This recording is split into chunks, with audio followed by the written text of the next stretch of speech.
Cool, calm, collected, and a slice of cucumber on the side. I don't know why I said that. And cue intro.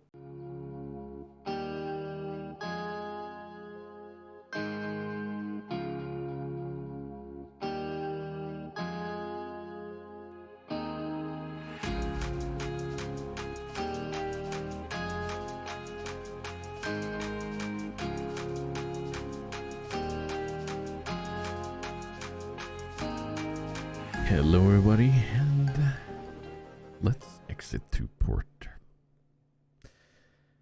It is currently 2021 Central European summertime on the 26th of June.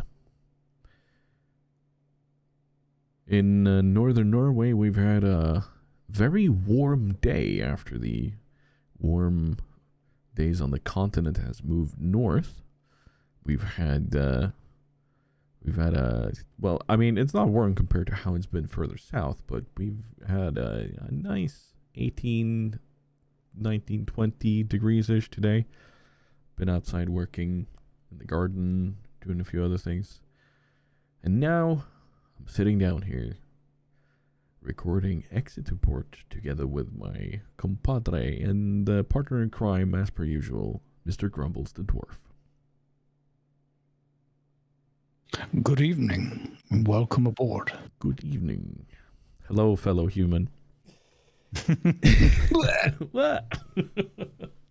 Hello, everybody. We thought today that we would be doing a bit of a shorter episode because we had a stonking one last time where I actually had to sit down and do some very active editing. And the way I did that was that I let my editing software use AI to find small gaps where we could cut that out. Actually worked out really nicely. I'm happy about that. It makes me less afraid of doing larger episodes at some point in the future too.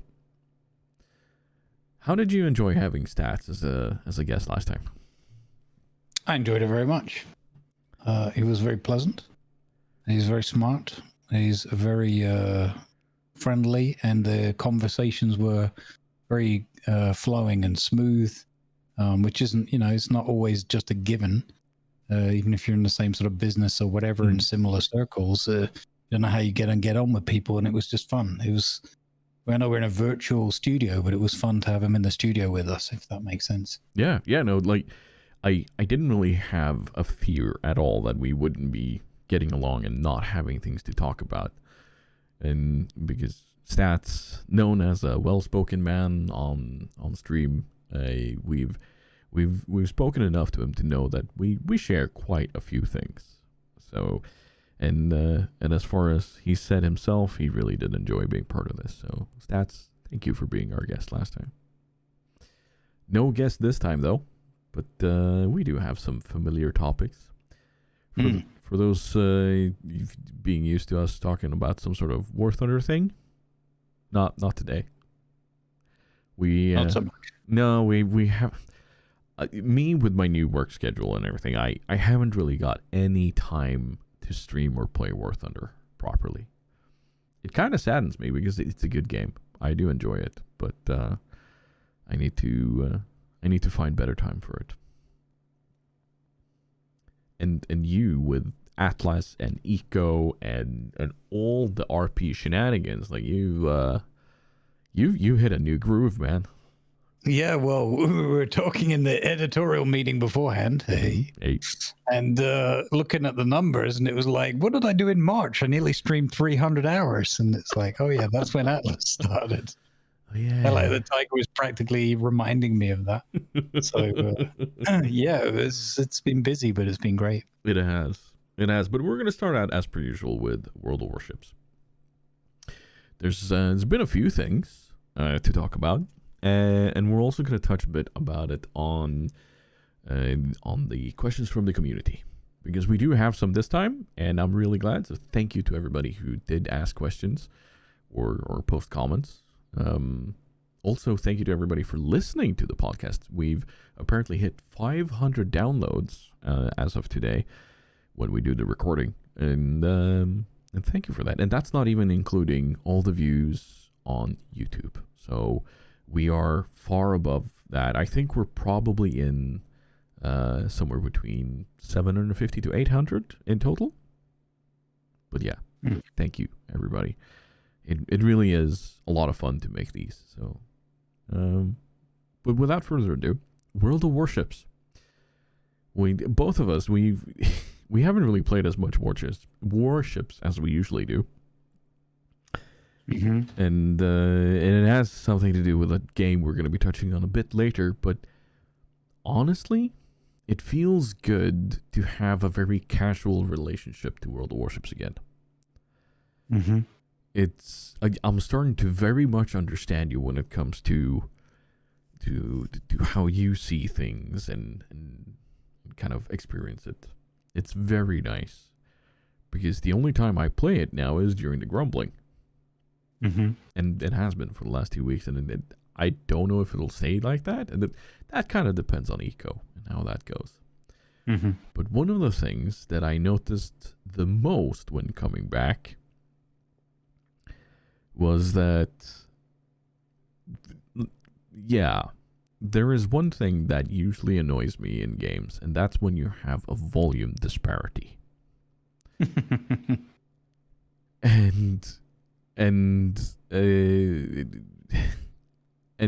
this Friday, I think I almost had a heart attack when going into the armory and looking at the Transformer stuff the first time around. There was swearing in Northern Norwegian on the stream, and yeah, like how is it possible that it becomes so loud? Like, seriously, how is this not one thing that gets mastered down into the same volume level, huh?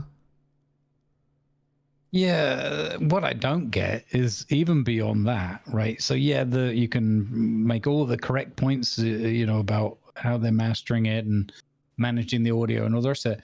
But like just quality assurance or just anybody simply loading up the game and clicking their way through all the things that have changed, or Yep. it's I don't think it's that big of an ask. Maybe I'm wrong because it's a lot that changes each month, but it's also a month. And at what point did they have that bit of the armory and the audio? Maybe that comes in late. So I'm not going to give it the whole, it's super easy, blah, blah. I could do it with my eyes shut. That's not true. But yeah, for the sake of potentially deafening, frightening somebody, whatever, check it out beforehand. Yes, please. Like, how many employees? 500 plus? Uh-huh. One of them didn't open it and go, holy sugar. Not one. Not one of them opened the game and went to the armory and went, whoa. Yeah, it's like, yo, Dave, is this supposed to be that loud? what? Thank you. Exactly. Yeah. Like, I almost fell off my chair. It is insane. And like, we've had this before with different skins, and it still is. I think it's the futuristic skin that came in the Halloween event for the Öland, where the guns are really loud. And that again, like, you'd think that gunfire volume is a set value.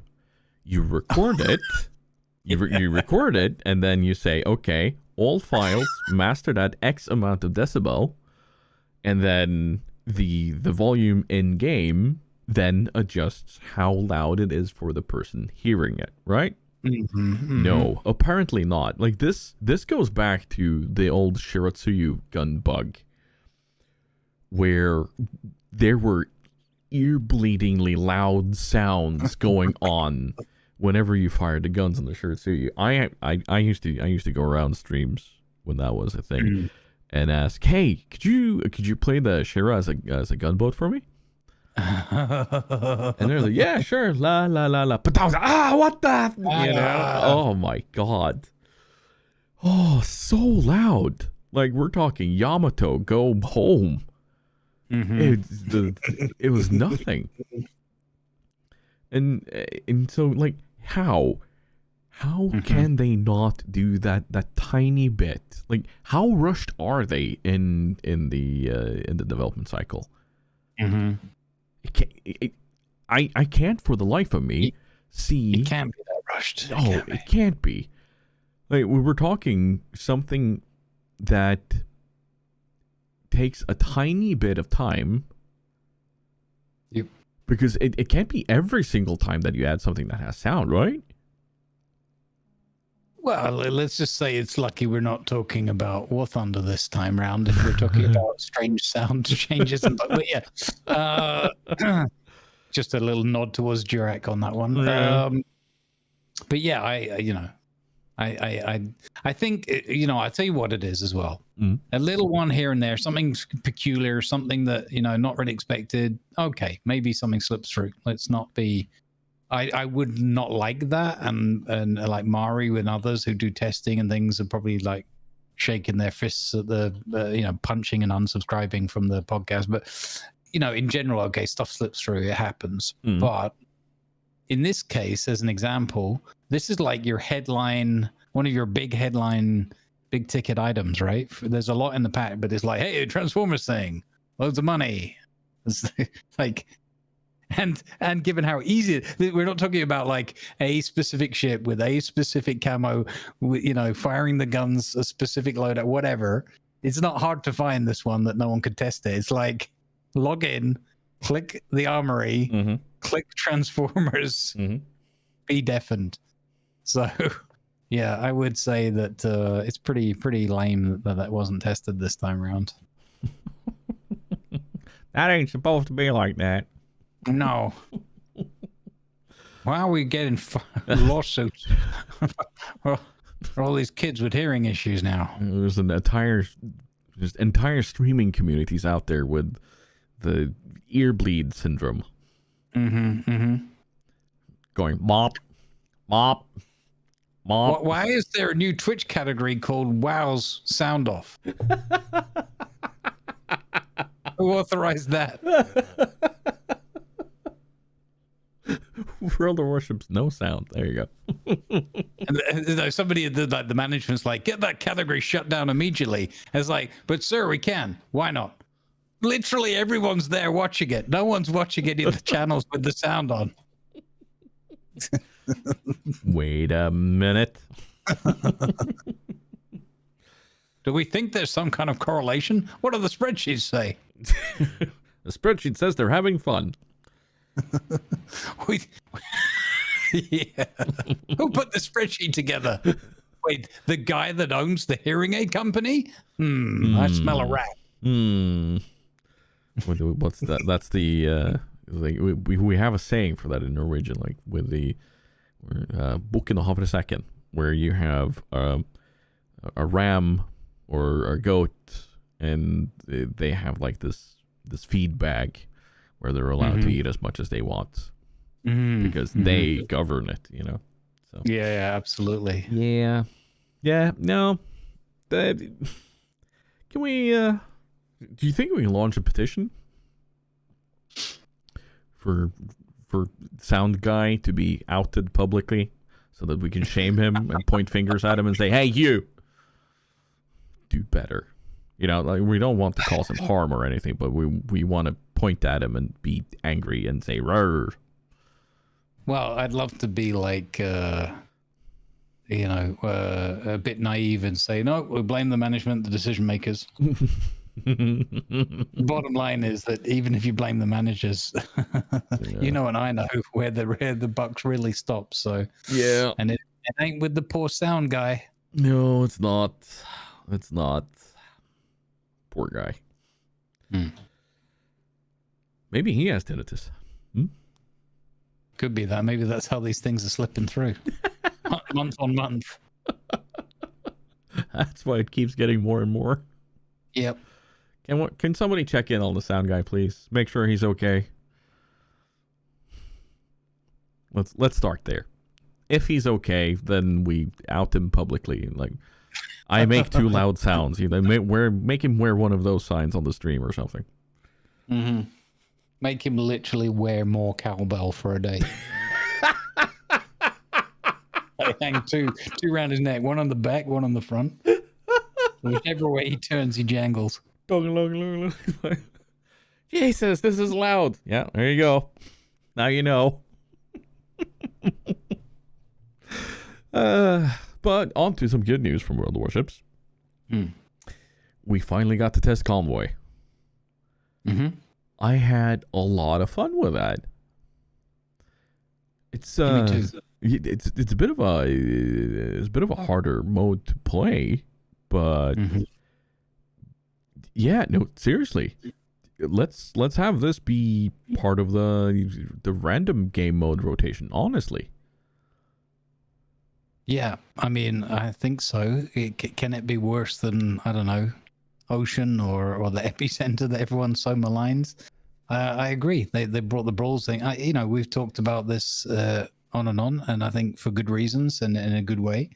But having this sort of hybrid content to mix things up, shift it a little bit, is good. I think it can relieve some stresses. Maybe it's different. It's challenging for people to learn. Yeah. Obviously, I don't think it's ready for that full rotation necessarily straight away. I think for experienced players or as you gain. I mean, I suppose the flip side is why not? The sooner you put it in there, the sooner people can play it and get used to it. Yeah. Which sort of reminds me in an anecdotal side note way. There was a rumor there was going to be a new map added, but I've played a lot of hours. I've seen Jurek and others play many hours in the game. I don't think I've seen this map. So yeah, no, same. Yeah. Kudos on bringing Convoy. Must have been quite a lot of things to program and code and well, I was going to say test, but we talked about that already in the previous point. Hey, look over there. It's a dead horse whip. Hopefully the new map arrives on a dead horse next month.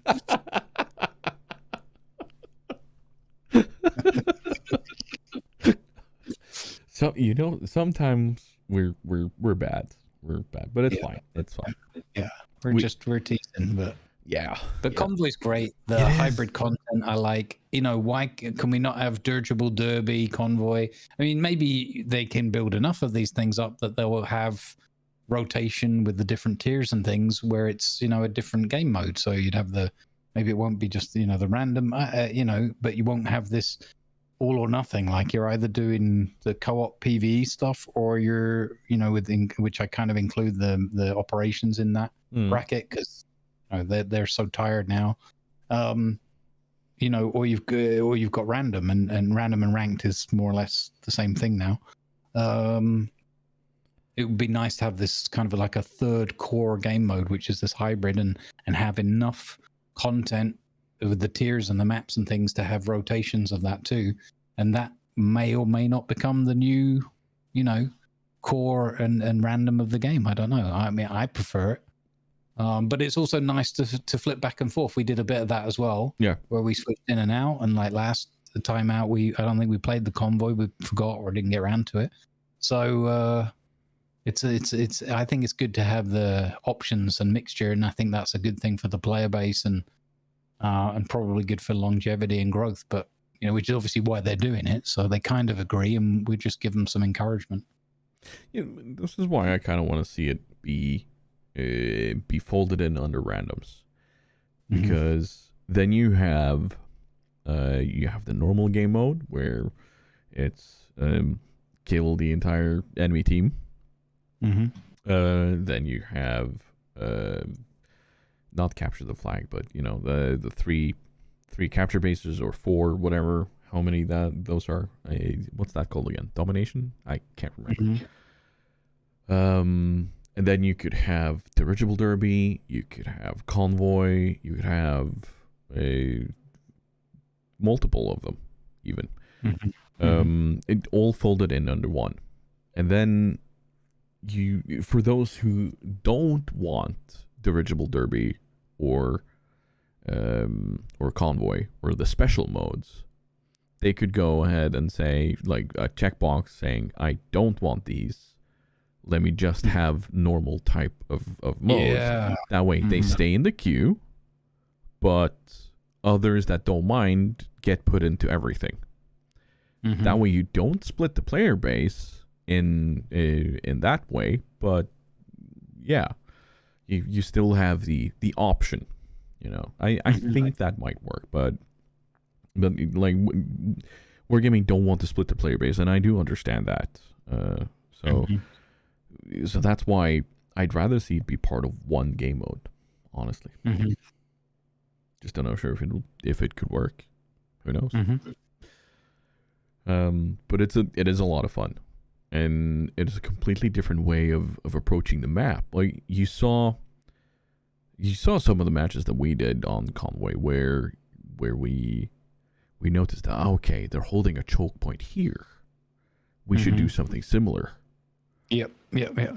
And just the importance of having flankers do their thing, and the importance of the team working together, because we had one match where we literally had the ability to hold off so many of the enemy team, but the rest of our team kind of hung around us instead of following our convoy and helping that out. But and then people are, oh, you can't sit there. Like, I'm a Kremlin. I'm supposed to sit here and annoy them. You go on ahead. You're faster than me. You go do your thing. I can shoot things from here. It's fine. You know, but you can't sit there. Yeah, tell that to the 6 enemies looking at me. Press the buttons how I want you to press them. Yeah, exactly. but that's kind of why I want it to be more of a normal mode, because people get used to it and they see that, okay, we got to do it this way, we can do it that way, you know, that sort of thing. Yep. Ugh. Agreed. Like, I'm sure there's there's always a meta that evolves with these things fairly quickly.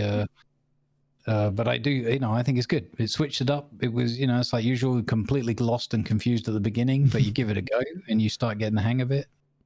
It's good fun. It's something different, and I think that's a positive. So I applaud them for doing it. We just have to see with time where it goes. Yeah, no, definitely. And so kudos, Wargaming. Keep it up. They're fun. Give us more. Or something.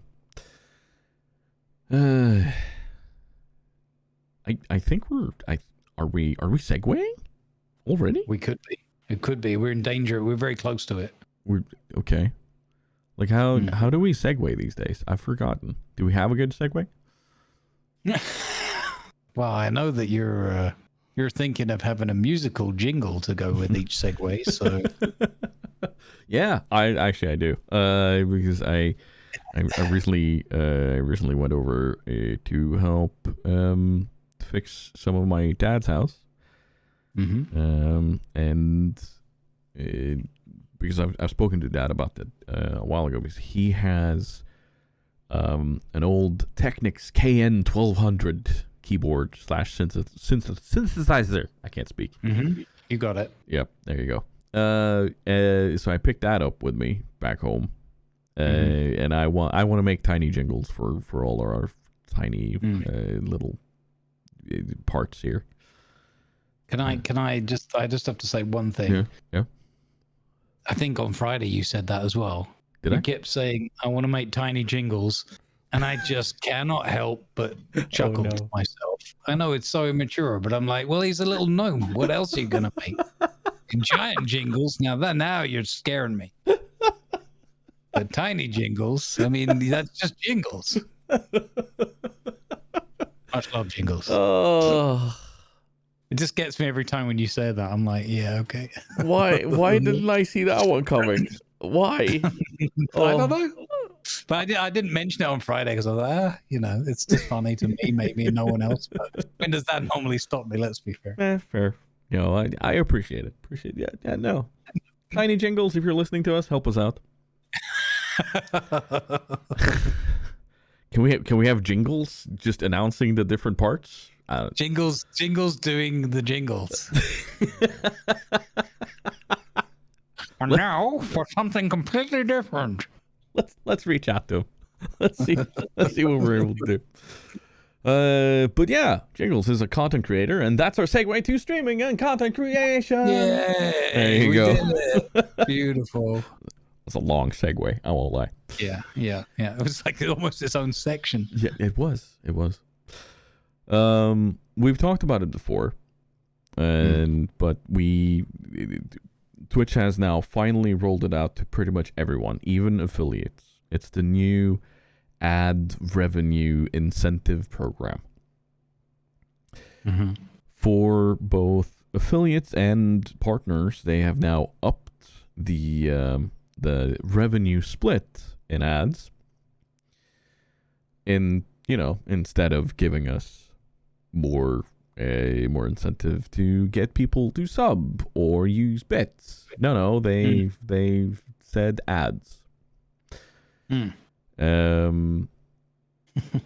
we're going to talk a bit about how they've set this up. So each streamer has now received an incentive program. I think the incentive program is only for us partners, where we get a flat sum for doing X amount of hours of streaming with X amount of, or Y amount of minutes of ads per hour. And it differs from person to person. I'm not going to ask other partners to show theirs, but I'm going to share mine so that people get an idea of what this means. So the more hours you stream per month, the higher revenue share, or the higher the incentive chunk will be. So for me, for the month of July, if I stream 64 hours in July and add 3 minutes of ads per hour, Twitch will pay me $107. This is based on my average view count and the amount of hours. And we now get 55% of ad revenue. So it's just, honestly, I'm not sure what to think about it. Like I've said already, I would rather have the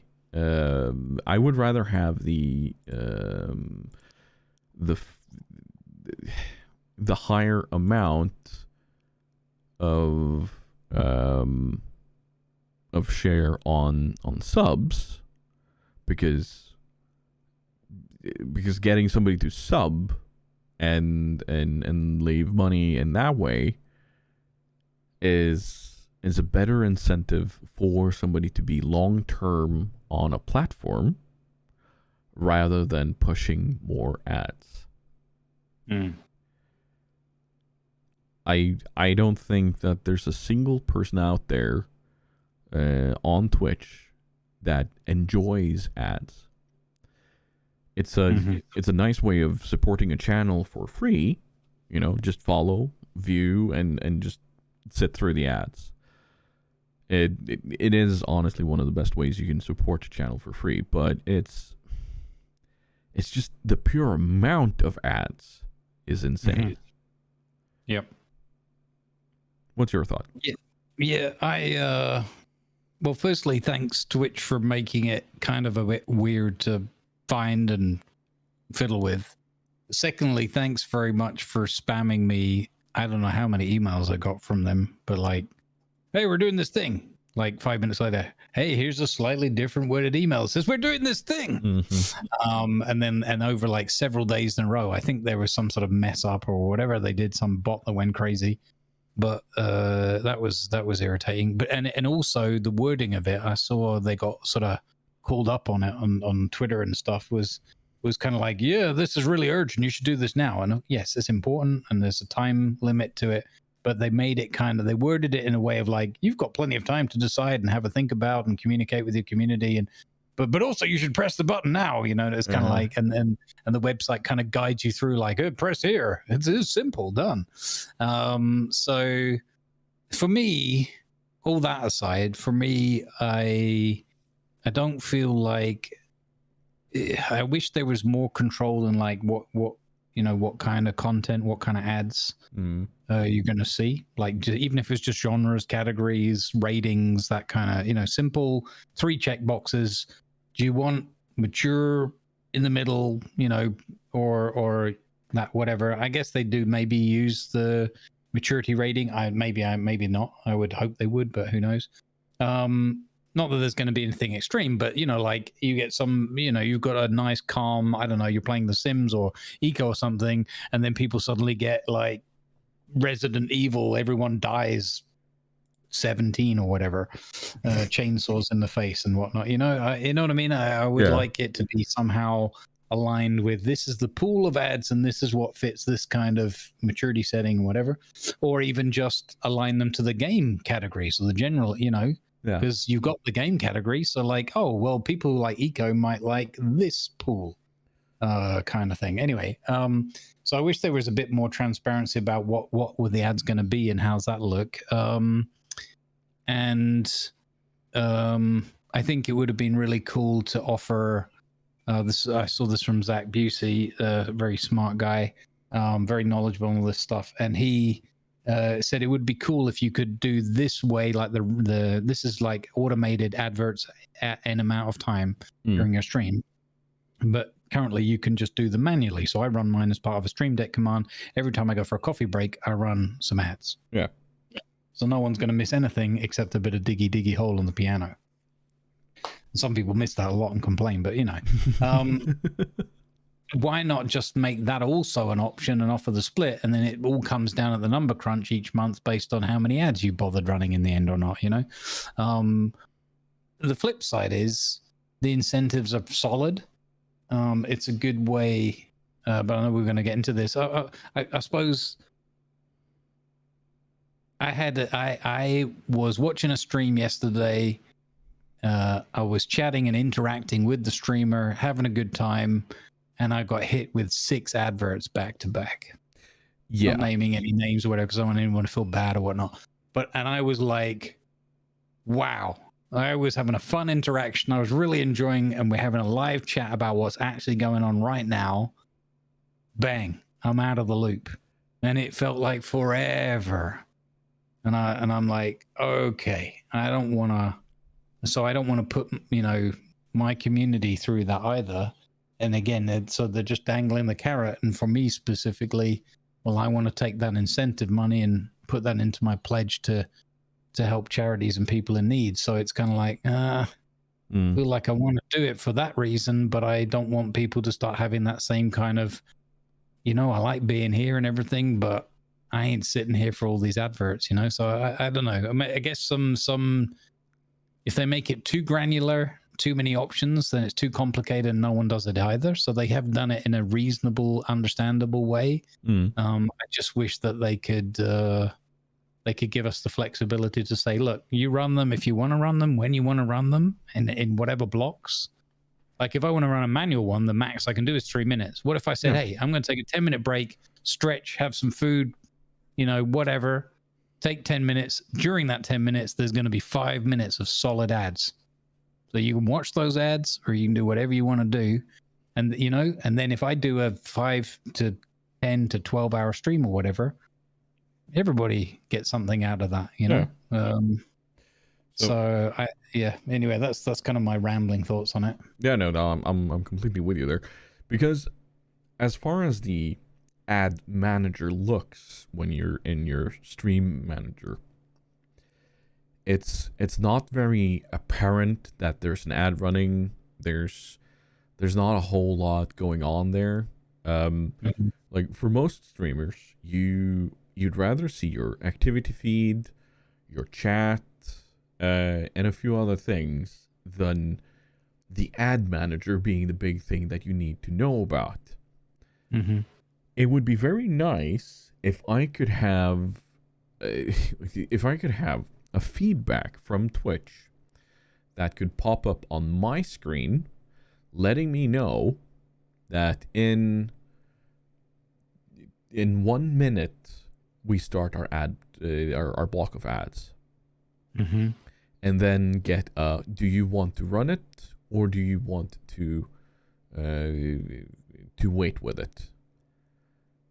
Because that way I could go, okay, in 1 minute, okay, let's pause the game, let's go stretch, and actually just inject kind of a break if it fits. Like inject a break into the stream and go, all right, let's have a 3-minute break now and come back then. Or I could go, hold on, let's push back these ads a tiny bit because something important is going on. This is gonna take, let's say, 10 minutes, and then it pushes it back, because we do have the ability to snooze them, but you only have 3 snoozes. And that's kind of annoying, because you need to be aware that, okay, the ad is coming up, and then you need to hit snooze on it before it actually strikes. So a bit more control on it and a bit more heads up. That way we can prime the audience. We can let them know that this is going on. And right now the only kind of option we have for that is by using bots. But if your timer is off on the bot, then it's like, okay, then yeah, that's I guess everyone's gone. yeah. So because I would like to have like I don't know if you've seen these announcements that some channels have. They're actually pretty good. Yes. They're actually very nice. So being able to pop up in an announcement in chat going, hey, we're going to have an ad now. This is how long it is. And this is why it's important for us. Because ads seen from, like, I guess we're kind of talking about the costs of the cost to the channel. Because we as streamers, we are fully aware that ads aren't necessarily the most fun thing. Like, you're there for the stream, after all. You're not there for the ads. But like I've already said, it's one of the best free ways of supporting a channel. I just want to quickly say, I have like this weird, strange feeling that the amount of ads they're pushing is also a way of selling more turbo. Because if you have turbo, there are no ads on Twitch at all, even if you're subbed or not to a channel. But I digress. So, sugar. Where was I? Thanks, brain. Thanks, both brains. Yeah. No, just a tiny bit more control. And being able to announce that something is live, and then being able to tell a viewer that the reason why we're running this is because of, free support, the ad incentive program, so on and so forth, and pretty much being forced into it by Twitch. But I think I speak for all streamers out there that the only ads we want to run are manual ads, no pre-rolls, or maybe even ads for, our own merch store or something. We want to be in control of what gets promoted on our channel. And we really don't like the pre-made ads. None of us do. I can almost guarantee you that. Yeah. So Well, it's I guess I think the one thing is obviously how enormous the advertising angle of it is. So we'll just have to see. I suppose trying to look at it the most positive we can.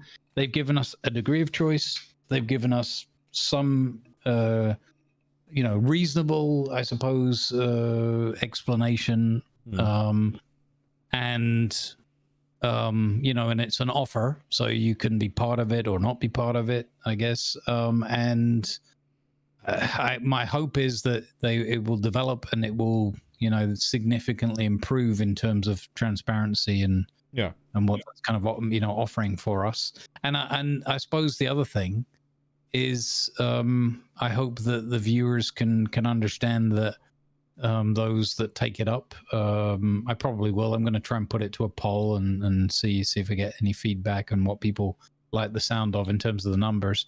But ultimately, it's as you said, there's a lot to it in a positive perspective. If you're looking at it from a point of view of supporting the streamer and the channel that you enjoy, it helps them be around. It helps them carry on and take some pressures off. And whatever they choose to use it for, you're trusting them and you're enjoying what they do and their existence. So I hope people will go along with it, and I hope that it becomes more clearer for the streamers, and that the streamers can take the time and explain to the viewership without the viewers kind of hanging them from the nearest yardarm or whatever. And I just hope it gets better. I hope they give us more options. I guess in theory it's not too difficult, but they probably want to start by launching it. They don't necessarily have the best track record of starting with a thing and then developing it further, but we just got to be hopeful that it's going to turn into something that everyone can understand and get some degree of use and that you're not just all getting A, ads that you hate, and B, all the time to the point where you don't want to be there anymore. I suppose the other thing is we've got to keep an eye. It's another stress for us. We've got to keep an eye on the numbers. We've got to keep an eye on what people are saying and whether they're dissatisfied or not. And if that gets worse, then I suppose at least we've got the option to opt out of the program. What I'd love to see here, because I'm sitting here just reading something about the ad incentive program and a few other things here. What I'd love to see is, like you mentioned it briefly, the ability to say what kind of ads, and I'm not meaning topical here. I'm meaning simply the absolute format of them. Mm-hmm. So let's say that me as a channel, I said, okay, I'm only going to accept small banners and pop-ups in corners. Mm-hmm. Mm-hmm. Okay, well then you're only going to get an offer of $50 a month. I would be fine with that. Yep. But for those wanting to run full screen ads, they could get more and so on. And I think that would be better. Because like being in control of what goes on your channel is so important for a creator, you know? Mm-hmm. Mm-hmm. Yep. And like I said already, that would be less invasive for the viewers if they kind of get this little pop-up bar in the bottom saying, try Prime Video, you get access to all of these. And, you know, it's kind of like the classical TV ad that pops up once in a while, especially on American TV. We don't have it that much in Norway, but it's non-intrusive. Like, it doesn't interrupt the broadcast, if that makes sense.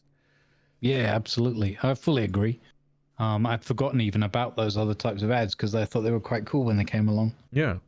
And another thing I'd love to see, just very quickly, is once you're done with your target, no more ads for the rest of the month.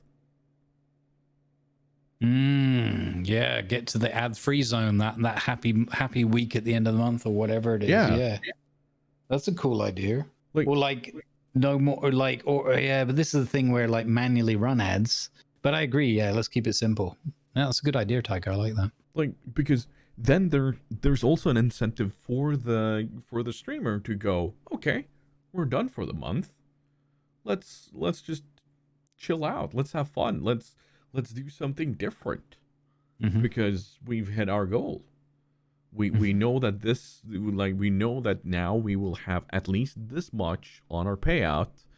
We can take a stream off and do something weird and fun and strange, instead of the normal thing, you know. So yep. I think that could be a cool thing to do. But yeah, no, trust us when we say that we do know. We are fully aware of how the ads look and so on, but just I'd love a tiny bit more heads up from Twitch that we're gonna play an ad. Sure. Go for it. Good luck. By the way, if anybody wants Opera GX, you never get any ads on Twitch anymore. Did I say that out loud? What? What was that? Did you hear that? That was weird. I heard nothing. That's fine. It's fine. Greetings, fellow human. Yeah.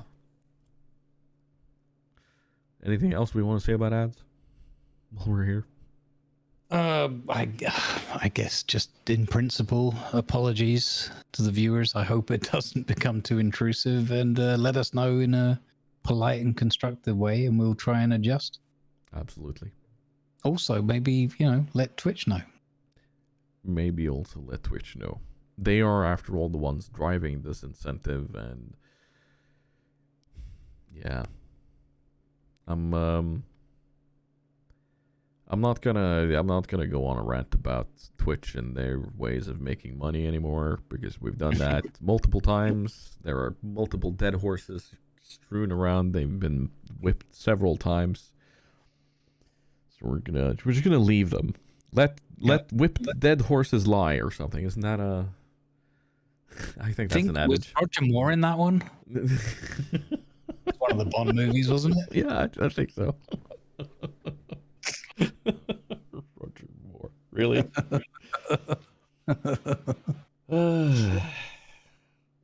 Speaking of Roger Moore, he knows his role. Know your role. There you go. Segue. Or something. Segue music was brought to you by Tiny Jingles.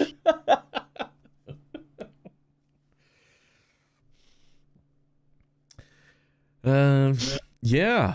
Know your role has quickly become stable on this podcast, because we're both role players, and for the first time in a long time, we've had the opportunity of actually role playing in a proper way together. Bum, bum, bum. We are both part of the eco vacation that Stats talked about last time he was here, and I'm having so much fun. That's great to hear. How about you? Yeah, really enjoying it. Love me some eco. Love the setup. Very much enjoying what people are putting down on there. To really, from experienced role players to first timers, people really trying to make it as fun as possible and engage like character to character rather than purely mechanically. There's always a mix of everything, and there's nothing wrong with that. People at different times, different schedules, work, whatever. It's been a really, really positive experience all around, I think, and I think there's a lot learned from it as well that we can take with us to future eco experiences. Yes, indeed. Some of the settings and setup and whatnot, and I hope that there'll be a winter vacation, or I know that the TLS is usually around January anyway, so. But yeah, I think it's or like a Halloween. I don't know, but I know or I hope, because I know Stats has had a bit of like stress here and there around the edges of it, because being the admin, you always will. Yeah, you can't get away from that. So it's kind of the primary reason why because I don't have the time I don't run things like this. People are like, why don't you do like a little thing here, a little thing there? And like, do you know how much has to go into just even just running a small thing with 10 people? Yeah. Let alone what's running here. So hats off to Stats for a really stand-up job in his first go at sort of running a thing like this, or at least with Eco. Absolutely. And Urban Hangman, of course, supporting ably. Having a blast. And it's a great platform. It's a good game that emphasizes collaboration and cooperation. Yeah. And whether you choose to or not, really kind of dictates how the world goes. So the thing you say about collaboration Hmm. is something that I really enjoy on this, because in all of these games you easily have the head down into the sand and only doing your own thing, building your own monopoly and everything. Mm-hmm.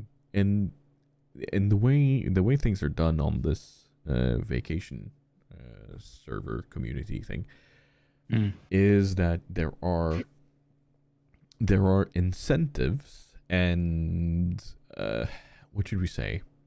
Restrictions is a good word in place that prevents you from utterly power gaming everything. And I love it. Now, speaking from my character's view, I would love to be able to do everything, but that's mostly because I would want to kind of complete the entire thing in secret and then do a grand reveal. But at the same time, it would completely go against the grain of the server, because to see people communicate, cooperate, and work together into finding good solutions to something that they want to accomplish is a lot of fun. You have people going around, hey, do you know where this person is? I need their help with something, and actively seeking out others that can do this work for them, be that carpentry or making furniture or whatnot. You know, it's excellent. It truly is. And kudos to those who have sat down and been part of this server, who have their probably one of their first ever experiences with hardcore role players who actually play characters like me and you, where they play along. They understand. They don't see the streamer. They see the character. Yep. I absolutely love that. Especially with how extreme of a character I'm playing, you know, and getting people's reactions and such. It's good that they actually play along. It's not just why are you doing that? You know, like they are actually playing along, and I'm loving that. It's so much fun, and I know it can be scary for people to meet people in character from time to time, but we don't bite, do we? I don't think so. Maybe a little nibble. Little Nibble. Little Nibble is that's my nickname in high school. I don't know, man. I don't know. But no, like it's been so much fun going in and role playing with people, and to give people an idea, when I streamed full time, I didn't really play many games on my own. I didn't play any games outside of streams. I didn't really have a game I played for me. Whereas now, however, Eco is something that I fire up when I have a bit of time, where I have a few hours of, okay, I don't have anything going on right now. Let's play a bit of Eco. And I'm not afraid of playing it because stream will miss out on it. No, it's fine. It's perfectly fine. Like, this is something that I enjoy offline too. Mm-hmm. but I still play my character.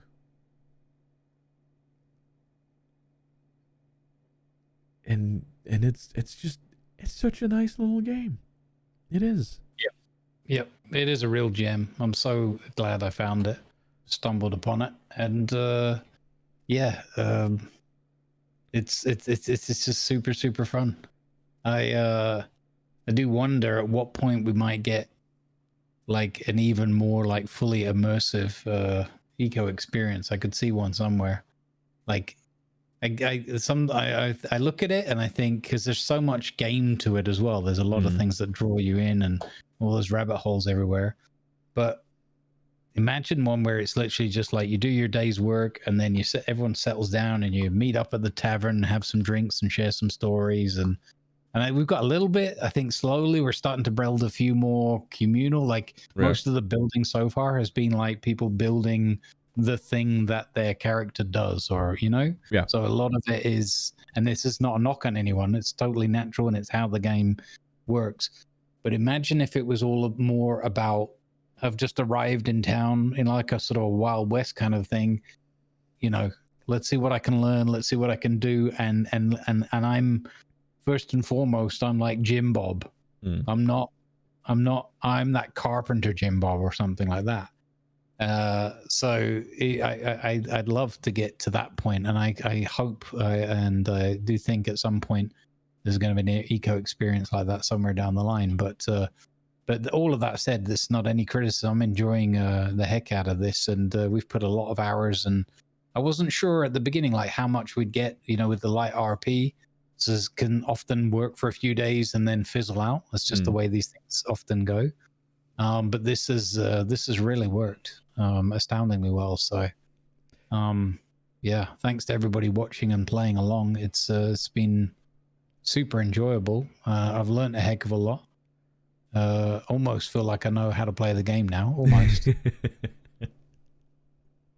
But still learning stuff all the time. And even long-term, like pretty hardcore, knowledgeable players are learning little tips and tricks along the way, or seeing things. And it's really good to see the people in the community, whether they're first time to eco or knowledgeable, just sort of sharing their knowledge and experiences and ideas, and then also bringing that into the more creative side of like, what if this looked like this?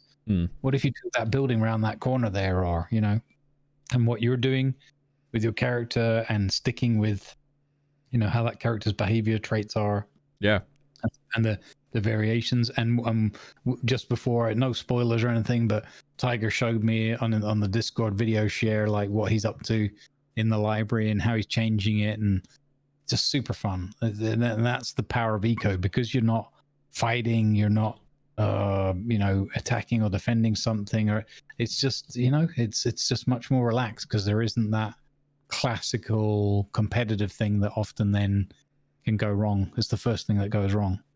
Yeah, exactly. No, the need, or the need to defend yourself is completely gone. Like, you are left to your own devices in how to build up your house, how to build up your place of work, and so on. So, it is fantastic to play this. And what I'd love to see at some point, if somebody comes in now, like or towards the mid or late part of the event, is, like you said, walking into town and going, okay, what do you need? What can I do? What can I provide? And then, if there is a business set up, that somebody could go in and say, okay, yeah, you can work for me. This is your job now. Do this task, and I will pay you like a tiny bit per day, or whatever. And that could be something that you do. Like, for instance, somebody walking in and saying, oh, okay, the tavern. Let's say we had a tavern, which would be awesome. Okay. Then you have the brewer in the back. He does his thing, but then you have somebody bringing food in, but you need somebody to work the bar area or whatever, You know, some place where you can order things like, okay, this is what we have on the menu. Okay, I'd like 1 charred sausage and 1 charred pineapple, please. You know, and then they can bring that to the table or wherever, and then you pay for it one by one, like as if it is a proper restaurant. But you have this worker, this waiter or whatever, that has their job be that. Like, they won't have a profession in game that they gain XP from, but they won't need it. But they'll still have money to be part of the economy and work in it. Like, so I really like this. I really truly do enjoy this server. I think there's something like you know, that's why I was I can't remember, I think we were talking about it the other day, maybe in the grumbling, but I think I mentioned like some I bumped into a character, and I think it was the first time we'd met, or we hadn't met for a while, and it was like the small talk, and then they were like, I was like, oh, so what do you do? Like, oh, I've got this restaurant down there called the such and such. Oh, right, okay, where's that? And okay, it's here. Cool. I was like, oh, so and then Ivan in character was just like, so is it open? You know, when is the opening or whatever? And like, oh, it's been there for a while. I've got a store, and that was where I saw immediately like kind of hit that little wall of like, okay, that's where the light RP sort of borderline is. Yeah. They're going along for the little bit, but they're not going to that next level that you're just describing of like, cool, what are your opening hours? When can I be there? And I think that, and this is something that's only really come into my thinking more directly after the recent Atlas and Port Innocence, was a lot of people spend a lot of time setting a whole bunch of things up, but then we're not spending very much time.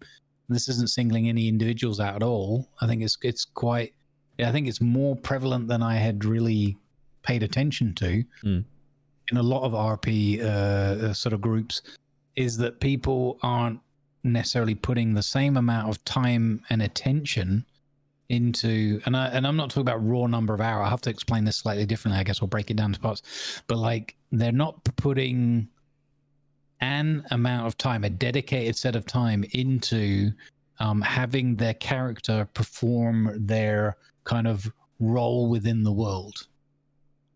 So, you know, like a restaurant, the easiest one is you take a restaurant owner who spends most of the time out gathering, mining, farming, say whatever, not in their restaurant being a restaurateur.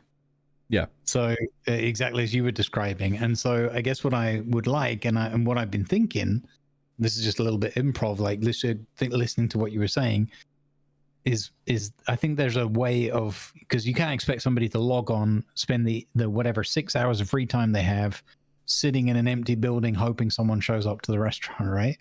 That's not realistic. So one of the things we were learning towards the end of Port Innocence was, let's put up like opening hours and say, hey, the tavern's open at this hours and this hours. If you come at this time, so-and-so is going to be your innkeeper, and these will be the 2 or 3 people that are probably at the bar. And if you come at this time, so-and-so, somebody else is going to be the barkeep or whatever, right? Yeah. And then people know, okay, if we go there, and then you need the discipline to say, well, I'm the barkeep, I've advertised, it's up on the board, I'm going to be there in those hours. And if people come along, and then ideally, I guess in your group, you organize 2 or 3 people, hey, can we have like this 2-hour block, let's say, we spend in town, and I'm going to be in the tavern doing tavern keeping stuff. You just gave me a great idea, by the way. Okay. For running paid tours of the library once I'm done with it. And talking about the different things we found and what the restoration has meant, and you know, just kind of make up a story, but having actual times where I can say that, okay, this is when the first tour leaves. If you're not there, you'll miss it and you'll have to wait for the next one. Yeah, exactly. And I think that's a great idea. Like, honestly, because like even the possibility of saying, okay, let's say that on your shop you have a window where that between that hour and that hour on the server, it'll be open. Mm-hmm. But only then. So that Yeah. So that your character, like, okay, it's dark. I'm gonna go to somebody's shop and pick up food. No, I can't, because it's closed at the moment. Mm-hmm. But then you could have like these, like winter's shop that looks like a proper drive-through kind of place. Mm-hmm. It looks excellent, by the way. Kudos to Winter. If you hear this, she's an Winter amazing Frosty, job. it's fantastic. Yeah. The creativity, not just the colors, but like the style and the way she built it, and the big sign with the posts in the middle was a little stroke of genius. I like that. But yeah, you're right. Like, imagine that, but there was not always, but like at certain hours, someone was going to be there. And you could go and have a chat with them and interact and get your food, and you make it a little, even if it's like a 5-minute scene out of it. Yeah, that's so rewarding for all the players, the viewers, everyone. And again, this is not an immersive. This is in no way a criticism, whatever we're doing now, not at all. But it makes me think of all those additional things we can bring to it. Yeah, because here's the important part: the eco server that Stats is running is not immersive. Mm-hmm. We as character players are able to immerse ourselves into it, but there's no rule that you have to be super immersive. When you are playing a role, even if yourself, you are playing your role. So, and that's kind of something that I've done on my store, the surplus store that I like. It is literally things that I either make or find in the dig site. But what I've done is, like, I'm actively thinking of it. Okay, so if I were to dig out like this ancient library, this ancient tomb of knowledge, what are the possibilities I can find? Okay, I can find an old scroll with the knowledge of how to bake a certain ancient bread. Okay, and that of course is the skill scroll in game. Okay, I can sell that. But it won't make sense for me to sell the 99 sunflowers I find when I'm out gathering stuff. Because I do see some stores that do that. Like okay, you have this and meat, whatever. or meat and something. And I go in there and there's rocks, there's mud, there's dirt. I'm like, why? Why are you selling this? Your store is literally called something meat, and you're selling me dirt. So I've been super careful of kind of like, okay, if I make a shipping crate or to have a skill up, okay, then it's a found item. But I won't make 1 million of them and span them on the market. No, it doesn't make sense for me. But I'll sell 1 or 2. But once it's gone, it's gone. So that's also something that I would love to see more of on a server, and I guess on a more immersive server, you'll have more of that. Yep. But no, it's I think I'm definitely going to try to be part of a more immersive play if I get another chance at this. Because this is great. It is. Yeah. And remember, it won't be if, it'll just be when. Yeah.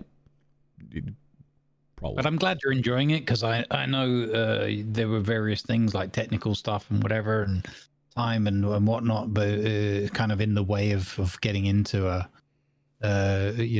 video game role play thing. And I'm really glad that you're able to dive into this one. And I think as well, just talking about the product, fantastic, phenomenal product to RP in, and a great server and setup. So it's really like a perfect little environment to do that. And I'm just glad you took the leap and jumped in with it. I really enjoy it.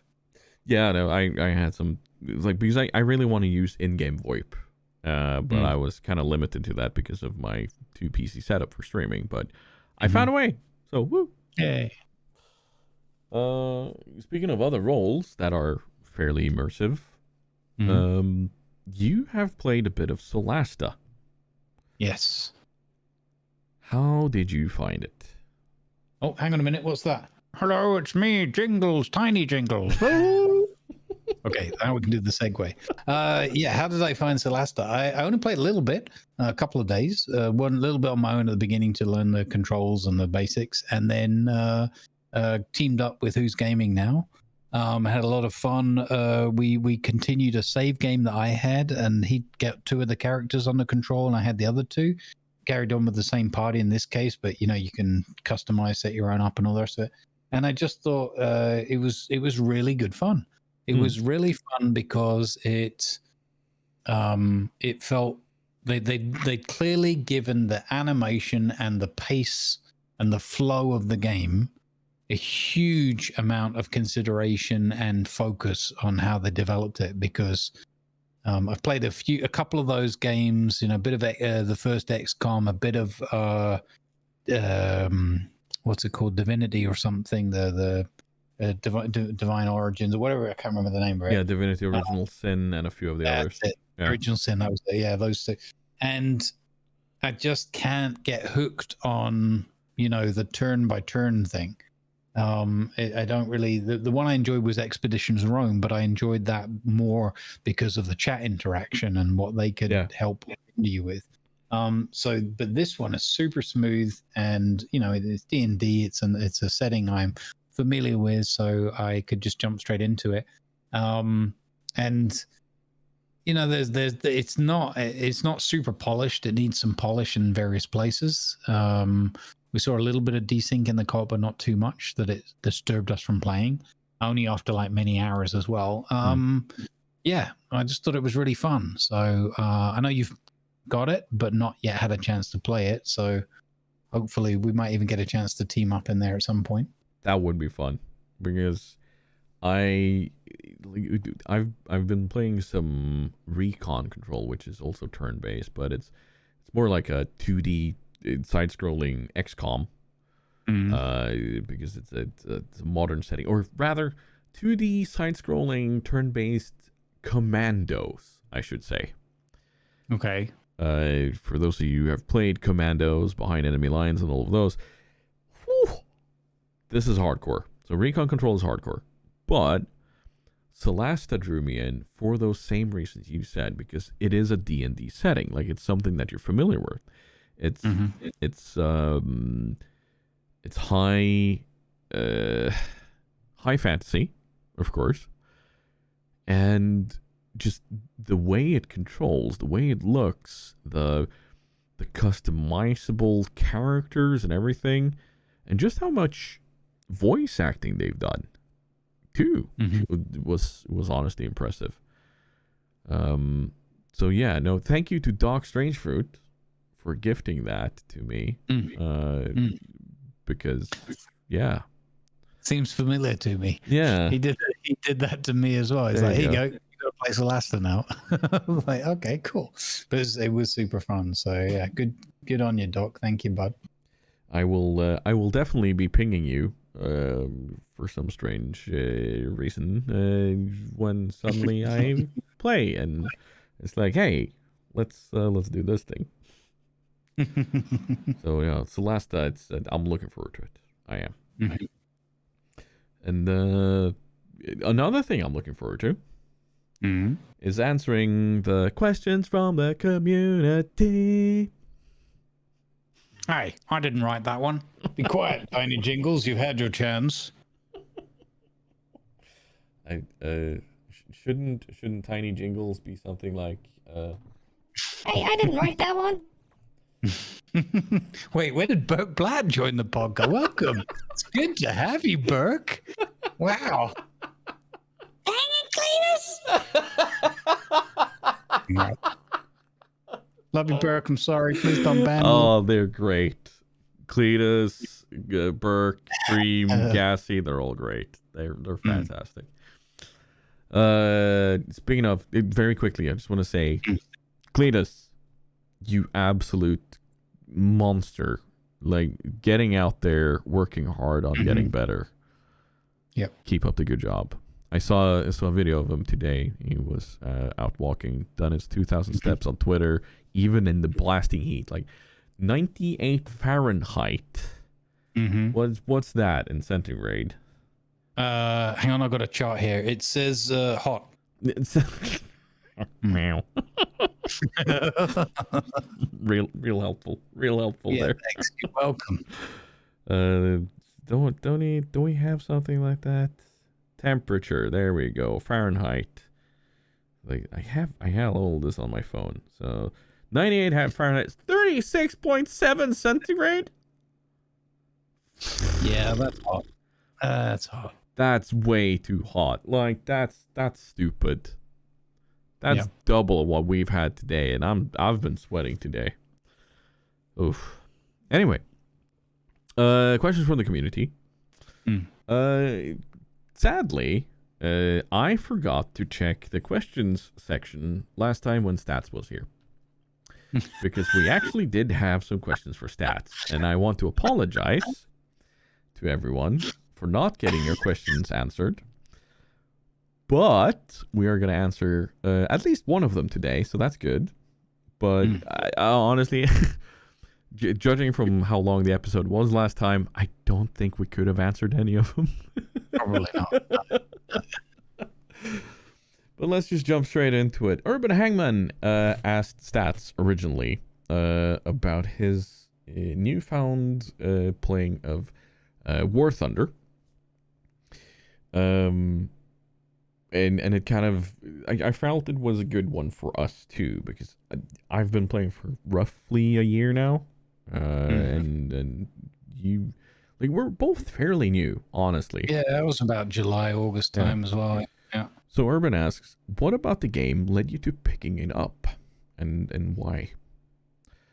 So, for my sake at least, there was a point in time where I was just very, very, very, very, very tired of Warships. And I'll be honest there. There was, like, this was the period where everything was going wrong. Like, there was so much backlash every single, and I got so tired of it. So I wanted something to mix it up. And I think, was this before or after I became a CC for Warships? I can't remember. But I had played War Thunder before. Just played around with Air Arcade, just mucking about, and the Russian biplanes. Had a lot of fun with that. And then I saw Durek play Tank BR. RB, not BR. Sorry. Which is Realistic Battles. And I was like, hey, this looks fun. I'll try my hand at that, because it had evolved significantly since last time. So I jumped into it and massively enjoyed Realistic Battles in tanks, and just kind of kept on going with it. And now I'm missing War Thunder and want to find a window in the week where I can play it, maybe even stream it. How about you? What got you into War Thunder? Similar story. I was kind of, we get influenced and impacted or whatever, positively and negatively, by what the products we play do, and their developers and the communities and things. And I was kind of, feeling the burn a bit, for a while. And then this guy I know called, what's his name? Hang on. Lives in a den. Oh, Something yeah, to do that with- guy. Yeah. So he was like, have you seen, and I think the expression was the Daka of War Thunder Naval. And I don't know, maybe you said Atlanta or whatever. I think you've been playing with Angry and I was like, what? There's Daka in that? And like, oh yeah, you get to control the secondaries. And then you carried on talking for like 20 minutes or whatever. And I was like, you had me at secondaries and Daka. So I was like, let's give this a go. And boy, oh boy, that completely, blew me away. So, so much fun. And just trying to learn it and having you and others guide me through some of the starting points and that very helpful because, there's a few things in there that are not as intuitive as they could be, Gaijin. But and I know they're working on that, and I do think I can see the progress, and it's getting better in a year even. And then it just kind of snowballed from there, and I love it because as a role player, I'm looking for immersive gaming experiences that I can share with the community and maybe bring a different twist or a different angle. And War Thunder really brings it in terms of like that feeling of immersion that you're there. Okay, it's all pixels and everything. It's not uber realistic, but you feel immersed in the battle whilst the battle is progressing. And what they may be lacking some of the polish and the UI and the menus and that kind of stuff. All of that is irrelevant once you're in the battle. You're part of it. Explosions, zooming around. You've got this mixture of air and sea in the naval, and air and ground and the other stuff. Again, depending which modes and everything you pick, but it's you're in it. You're in that little space in that world, and I like that. And then obviously we ran into the sim stuff with Wingerling. And Crab and that whole community, and took it to 10 levels higher and beyond. It was it's an incredible experience. I would thoroughly recommend it to people. Ironically, I've had a bit of a hiatus away from the game for the last few months because of the war situation in eastern parts of Europe and things, and I didn't feel like being in an immersive war zone. The same with like Hell Let Loose and some other things where I just didn't want to blow stuff up that felt too on the nose, Yeah. So I miss it sincerely, and especially the community. And I hope I can get back in there. We had a little go a while back, and I hope we can get back in and play more regularly. I do hear rumors of rather large ships being introduced, and at some point I do believe we want to get them in there and brawl a bit with them. So yeah, we will be returning. We will. Oh yes. It's not if but when. Indeed.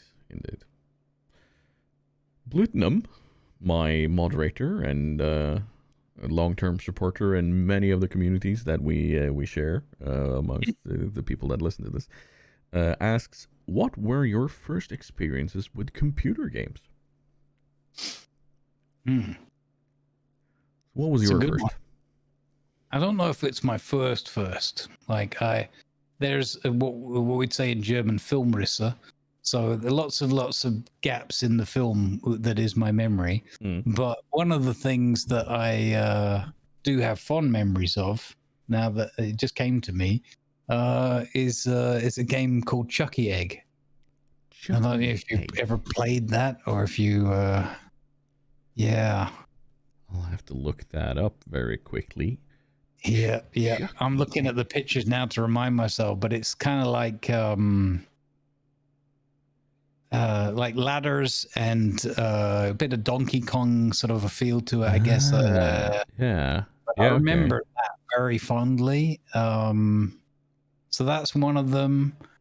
Because I'm trying to think of like the really old stuff. I know when I was, I played a few football simulation things. Not super, the Championship Manager games when they very first came out.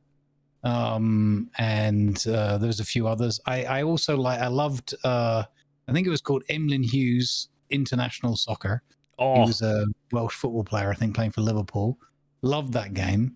And things like Sensible Soccer, and I don't know the chronology and all that, but all those kind of things, I loved that kind of stuff. Just something simple, I guess. I guess if those were things, even then, at a young age, I needed something to help me switch my brain off in a way. Yeah. So those were good things. for me, both my brothers had an affinity for PC and computer, and my oldest brother, who is also one of my moderators, he had computers since I was just tiny. I still think we have a very proud Paul standing next to the 3 packages full of computer parts ready to assemble it at some Christmas. And Dad was always very into computers, like having the old Atari ST and so on. But and having played some of these, like we're talking Oil Imperium, and similar sort of games, that wasn't when I first got bit as such. Like, yeah, I played, but it never really caught my fancy. I think the first time I really got into computer gaming was after I had my my PlayStation. Because the PlayStation, I played Ridge Racer, Worms, and Rayman on, and a few other games. And a bit after I got that one, I got a PC. And we're talking Age of Empires 1, Heroes of Might and Magic 3, Deus Ex. Deus Ex, like the original Deus Ex was a game that I spent a long time playing and really enjoying. Little Big Adventure, 1 and 2, and like those sorts of games is what really got me into it, I guess. I also remember playing The Incredible Machine, which is, like, for those who is not familiar with the game itself, Rube Goldberg, blah, blah, blah, blah, blah, can't speak suddenly. Rube Goldberg and his weird machines where, you know, you set one ball rolling and that triggers a whole slew of different things. The Incredible Machine was a game based on that sort of thing, where you had, like, okay, this cat needs to get over there. And then you have X amount of parts to solve that. Right. And that was a lot of fun. And I guess that's kind of where it started. So, yeah. And here we are, many years later, making a living doing it. There you go. Play video games, kids. Yeah, there you go. Like, the amount of times I heard from my parents, you can't make money making video games or playing video games. Like, watch me. Which is actually a really good segue into the next question, because Tiger Claws asks, why did you start streaming and what made you start? And I know I've told this story before, but in short, in 2016, my doctor sent a letter to the government and to my boss saying, this person is quitting their job right now, because I was about to hit the wall physically and mentally. And yeah. As part of that, I decided, okay, I can't just sit on the couch and do nothing. I need something to keep my brain occupied. And that's when I started learning how to record videos for YouTube and edit. And after a while of doing that and getting into the groove and actually getting some revenue on YouTube, we're not talking a lot, but we're still talking some.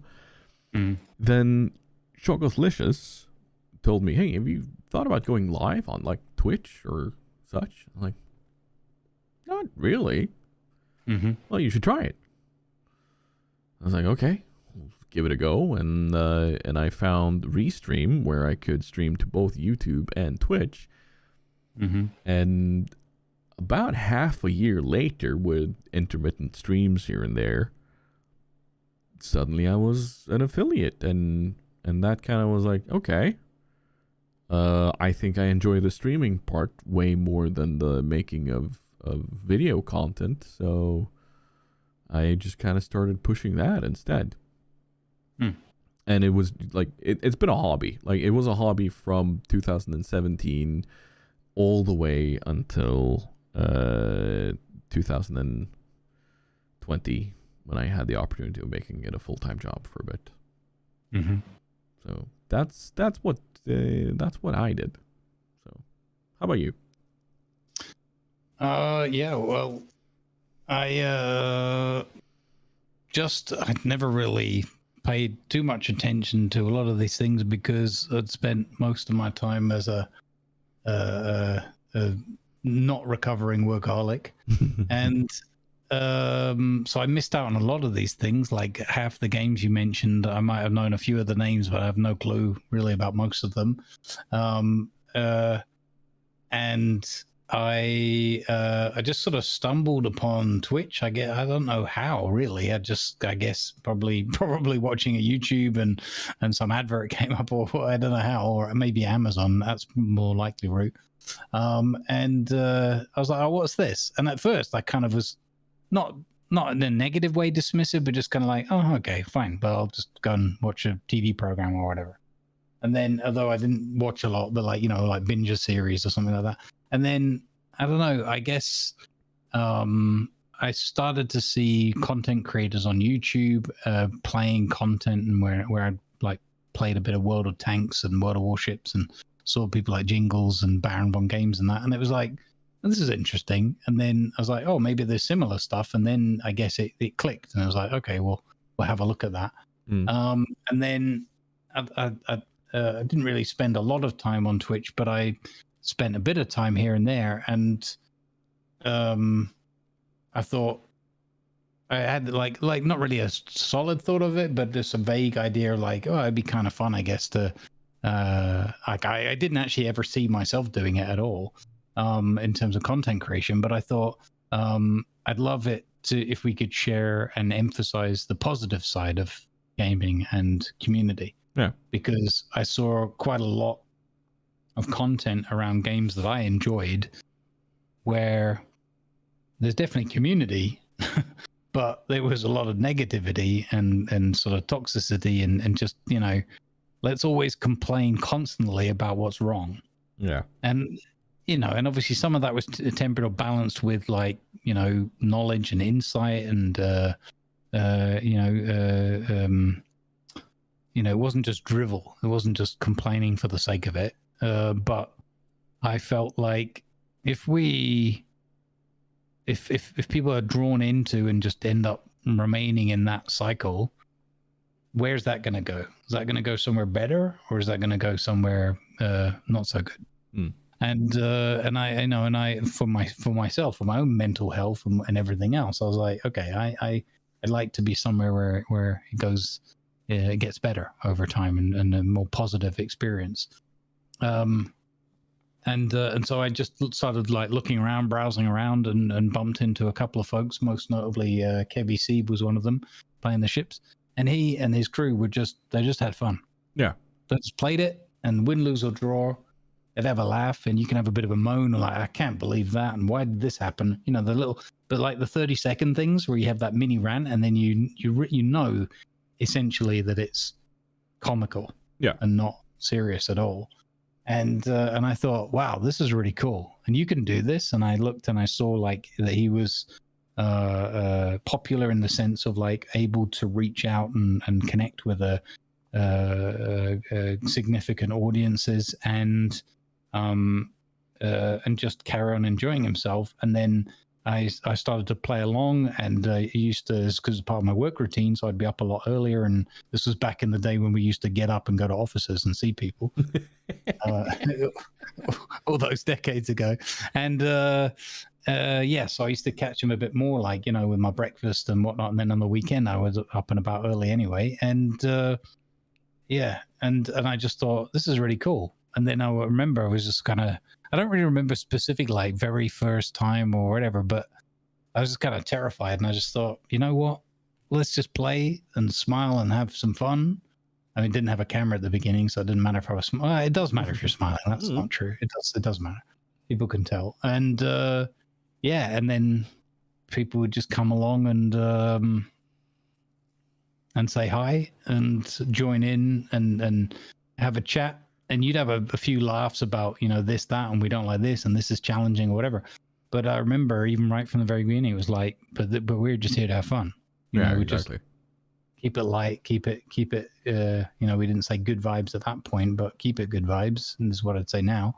And yeah, and it just kind of went from there. So it was, the origin was just, can I take myself to a positive space mentally, and share that with people and connect with people and see if it, like, I didn't map it out this way, but like if I was to try and articulate it as and express what the thinking was, it was like, can I have fun and be positive and enjoy, you know, in this case, this product, this game, and basically my free time, and share that with people so that they can have some fun as well, and we can have fun together and roll it forward. And yeah, and here we are here a few years later, and I have fun, and I think plenty of people have fun as well. So it's good stuff. Exactly. No, I like, that's also part of what kept on driving me. Like it was never the incentive of doing this full time. It was just, I want to have fun and I want to share my fun with others so that they may forget a bit about that bad day or whatever, just for a second. And like, that was always the goal. And and I think one of the moments where it really clicked for me that this is super important was when watching TC play World of Warships. And just be so super chill about it and not get annoyed, not getting angry, not swearing at the game. Well, you know, going, oh, maybe once in a while when getting super torped, but just moving on, you know? Because it's a game.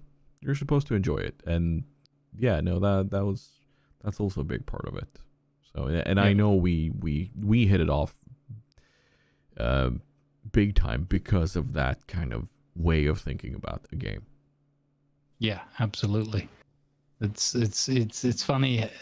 You run into all sorts, and it's great. And I love to understand and try and connect and empathize. And you don't always get on with everybody, but you know, sometimes it clicks. And as you said, like right away, and it's like it was one of those, like, things are often usually some degree of intrigue or curiosity, or like, really, did that guy really just say that, or is that really, you know, or something catches you out, makes you laugh. Yeah, it's usually how it is for me, and I'm like, oh shoot, that's funny. I didn't see that coming, and it sticks in your mind. And yeah, I'm glad. You know, I think Grumpy says it really well as well, where, you know, people are like, oh, you know, it's virtual and we have all these funky names and everyone's got their handles and so. Underneath it, though, this is real. This is just, you know, that's the global nature of the world now. Just because it's virtual, and of course, if we were all sitting around a campfire together, yeah, it's different. There's a level to it, but actually, psychologically and whatever, you can take yourself there as well. You can let yourself go there, to that degree of caring and whatnot. And for a while, until I actually heard Grumpy sort of talking about that, it was about a couple of years ago or something, and I was like, I've been feeling that, but I was like, is it just me? Is that just a bit weird, or why do I care this much? Do I not in a, I don't want to, but like in a, this is really deep for me. Yeah, it is. And it's you know, I love it, and I've just learned to embrace it. It's not always easy for me. I've always struggled with you know, like close connections and things, because I worry about them breaking because of the way I grew up and what I experienced through my life. Whereas like every time you open yourself up, yep, sure enough, there's the kick. There it is. Yep. So you kind of get burned by that. And this is helping me kind of unlearn some of that stuff and embrace and adopt more of the, you know what, I do care, and that's going to power us through this and beyond anything that we face as challenges. So and that's, you know, and that's kind of where the Twitch journey's taken me, and where we are with our respective sort of what I call the extended good vibes community. It's amazing, but I love it, and I wouldn't change it for the world. Yeah, I think both you and me could probably sit and talk for hours on our own issues and how our journey on Twitch has helped us with them. So, but that's gonna be for a different episode.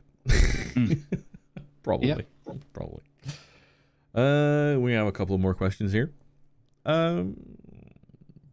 Let's go for a World of Warships question, because this will go for 2 people. Okay. Mari has 2 questions, but she has one that also coincides with one that comes from Old Man Gaming, aka Olaf Tryggvason. The new economic system changes to camouflages and signals. Mari asks, what's your opinion on them? And Old Man Gaming asks, what will happen to our flags and camos with the new economy system? And they actually showcased it not too long ago, because in 11.6 we will get this system. First and foremost, this is a system that I've asked for so long. I love the fact that the look of my ship can be whatever I want it to be, without it governing what kind of bonuses I get.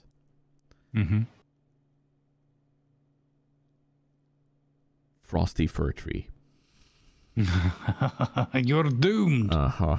So, the idea is that instead of having like one signal with XP bonus that you can stack with a camo with XP bonus that you can stack together with so on and so forth, you get one block of 4 different bonuses that you can apply when you have it. Like, see it as a card you can play. So, and they will have different values. Like you'll have some that are, let's say, 30%. You'll have some that are 600%. Like different values and so on, and they'll apply to that one battle. Much like you would today with one of the camos that are really, really, really good and will give you like 400% commander XP, whatever. You can now stack them. So let's say you have one that gives 400% XP. Well, you can stack that with one that gives 400% commander XP, and you can stack that together with one that gives 400% credits, and so on and so forth. Instead of being, okay, but I need both XP and credits, but I don't have a good camo that gives both of these, so what do I do? So it's literally a card, a consumable card that you apply to your battle. What will happen to the flags and camos that you have now is that they will split into one part that has to do with the economy of it, and one consumable that is for the look of your ship. Permanent bonuses and such, like for instance with permacamos that you have for premium ships, that will be kind of like, okay, so this bonus will be available to this ship and will never run out. So let's say a 50% bonus to XP on my Lenin. I can always apply that on the Lenin without it running out. But I can choose to apply a bigger one if I want to. Okay. Like if I have something extra, I can apply that to the linen. So they'll go over to being consumable parts instead. Okay. I'm not 100% sure on the complete ratio, but keep an eye on the dev blog, because they will be releasing more and more info coming up very shortly. So that is pretty much what I can say to people. But as soon as I have good information that I know I can share, I will share it. Yep. Sounds good. So basically what I'm hearing is flexibility. Yes, indeed. And for those of you concerned that you'll make less or so on, no. The math and the calculators show so far that you'll actually be up in the amount you gain. Both credits, XP, free XP, Commander XP. So that is the overall bonus of this, and I'm truly looking forward to it, honestly.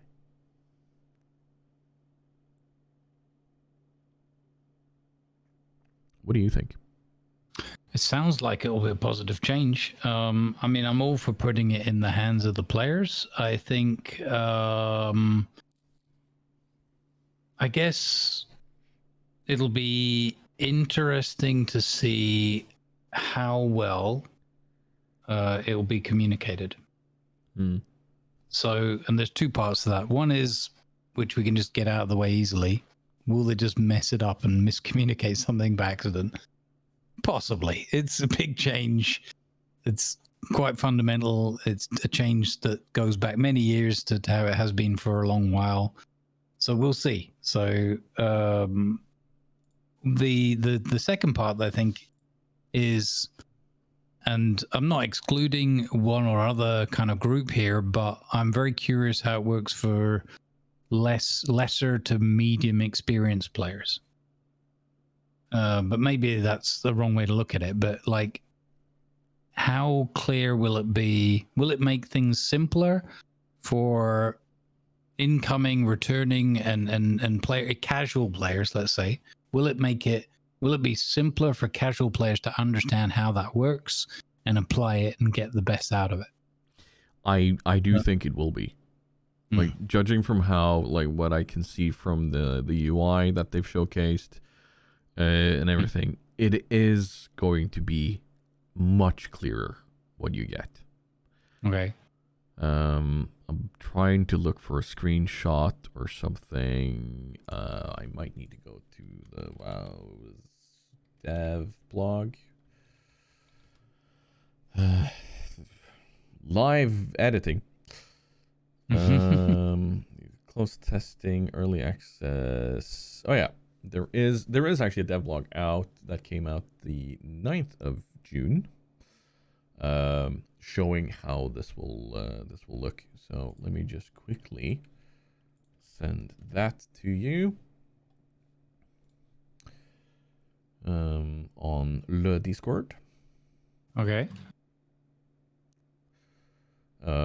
Another thing that's coming in the same patch, by the way, is the ability to choose. Like, if you have 100 crates, you can choose which one of the ones you want to open. Oh, okay. So let's say that you are saving up to have 100 super containers. Well, then you can choose to open your 10 King of the Sea containers and your X amount of resource containers without opening the super container. So that is something that you can do. But if you look at that devlog, you see the screen I'm talking about. It's in Russian right there, but I feel that is very clear and concise. Kind of big numbers and yeah, sort of in your face, and it's got some nice symbols that should be easy to get used to at least. Yeah. I'm not sure what the slot on the left there is, but if people want to go on the test server, you can actually have a look at it there at the moment. It is up on the test server. You can have a look at it there. So, okay. But it does look very straightforward, very simple. Just want to point that out there. Interesting.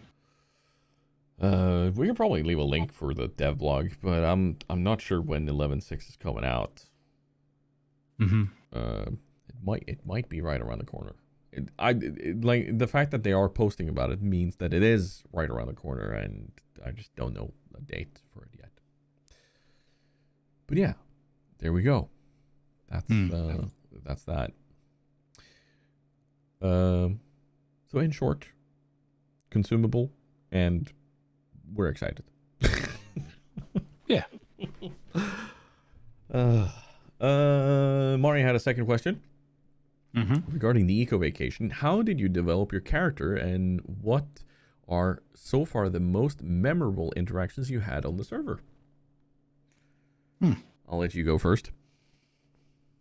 Well, I continued the character that I'd played from TLS. How did I develop it originally? A little bit of wows, a little bit of improv.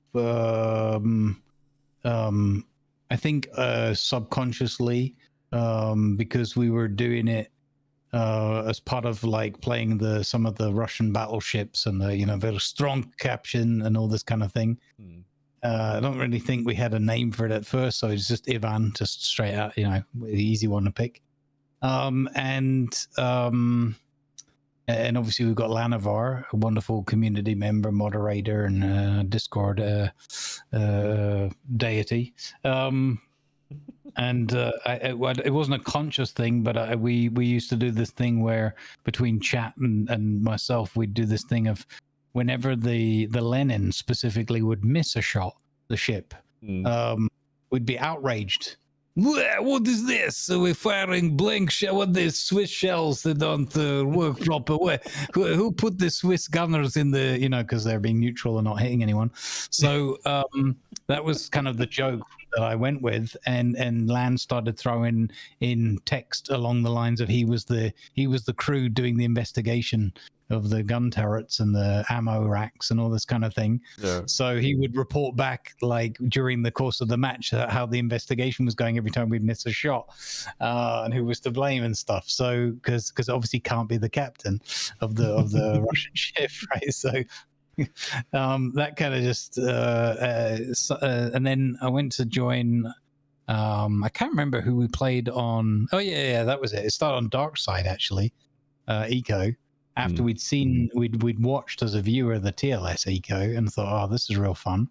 Then we had a little go at that game and played on Dark Side's Eco roleplay, which I think ran sort of in parallel or overlapping with that. And that's where the Ivan character was just born. I thought, wouldn't it be funny if we just had this red farmer, red clothing, red beard.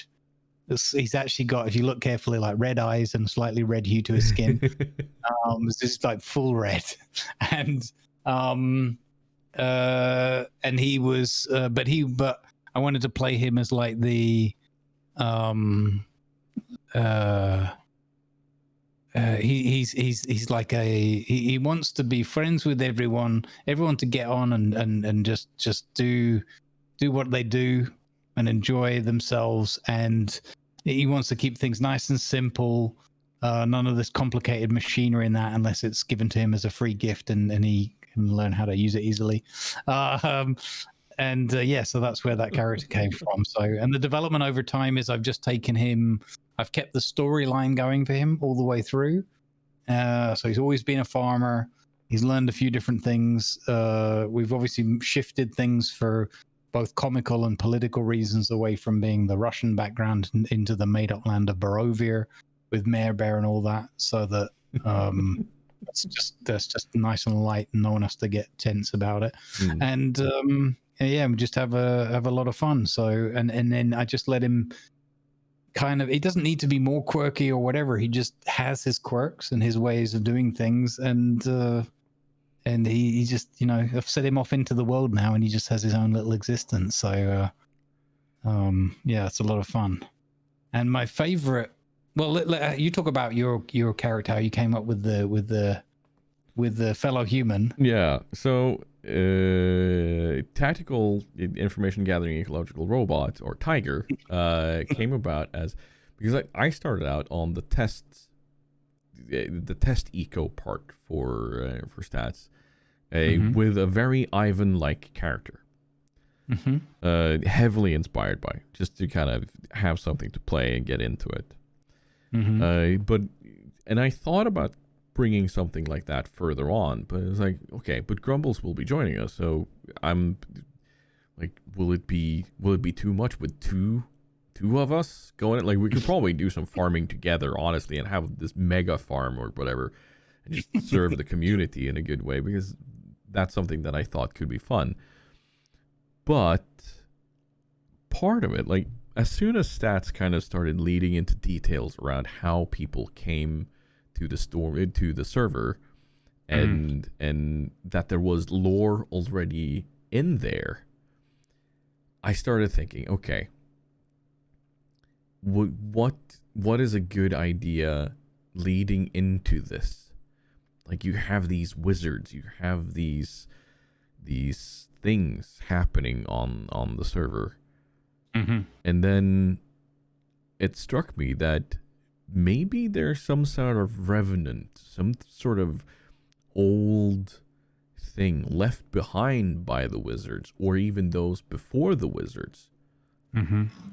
And this android or this robot or whatever, his role is then to integrate with the humans or the people that are on the server, and help them understand and try to understand them as part of the library, like this grand library of information.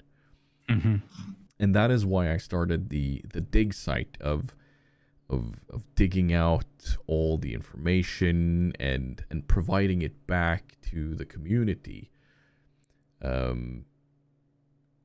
So the role I have is basically like a caretaker of information. That is what he is, and it all kind of also ties into my Go XLR. The fact that I have different voice option on it. I have sound banks I can use and play as part of this character, and thinking about how I can use that in this character. Like, okay, I find information about a great scholar from the ages before time. His name is Richard Astley, and he has promised to never give us up, and then I can use the Go XLR to kind of play Never Gonna Give You Up, that, and just that, no more. And just talk about all these great comedians, Donahue, Trump, or whatever. just kind of a mismatch of pop culture references that people can recognize, but it's not necessarily correct.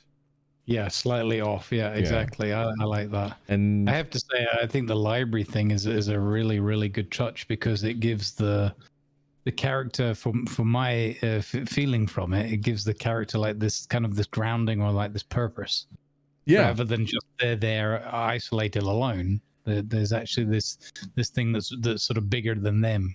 It's a very, very good touch. Very cool. Yeah, and I love the fact that others are kind of playing into it with the Wizards Temple and the Church of the Wizards, and like there's this whole lore and background building up that Stats never really set anything up for. You have Who's Gaming Now, aka John St. Johnson, who is building the Church of the Three Wizards. But there's not three wizards. There's only two. Or is there?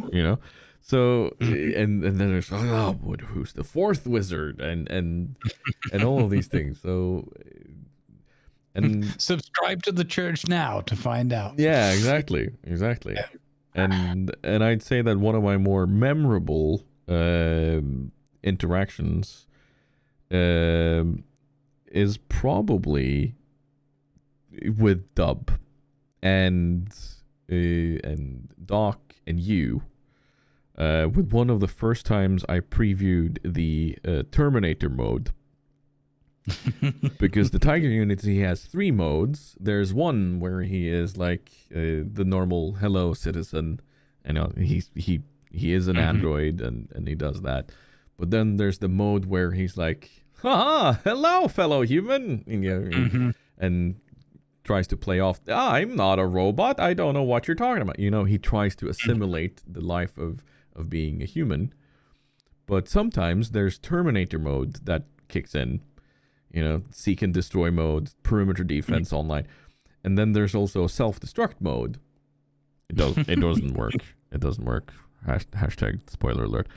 Spoiler alert. But the first time playing that clip from the Go XLR and seeing Dub jump off a cliff and just people spreading for dear life because of this is a robot, he's going to blow up, you know? Yep. I had problems not giggling into the microphone as that happened. Yeah, it's really good when people go with something like that. It was, that was a good experience, good moment.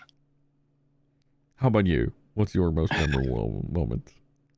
So, it's not to give it the cop-out kind of answer, but it is actually really difficult because, because of how much fun I've been having and how many really good fun interactions. I would say I really enjoyed the other day. I can't remember, a couple of days back, but we were. I think it was if I have to pick one, which I do, or I'm going to force myself to, is we were farming.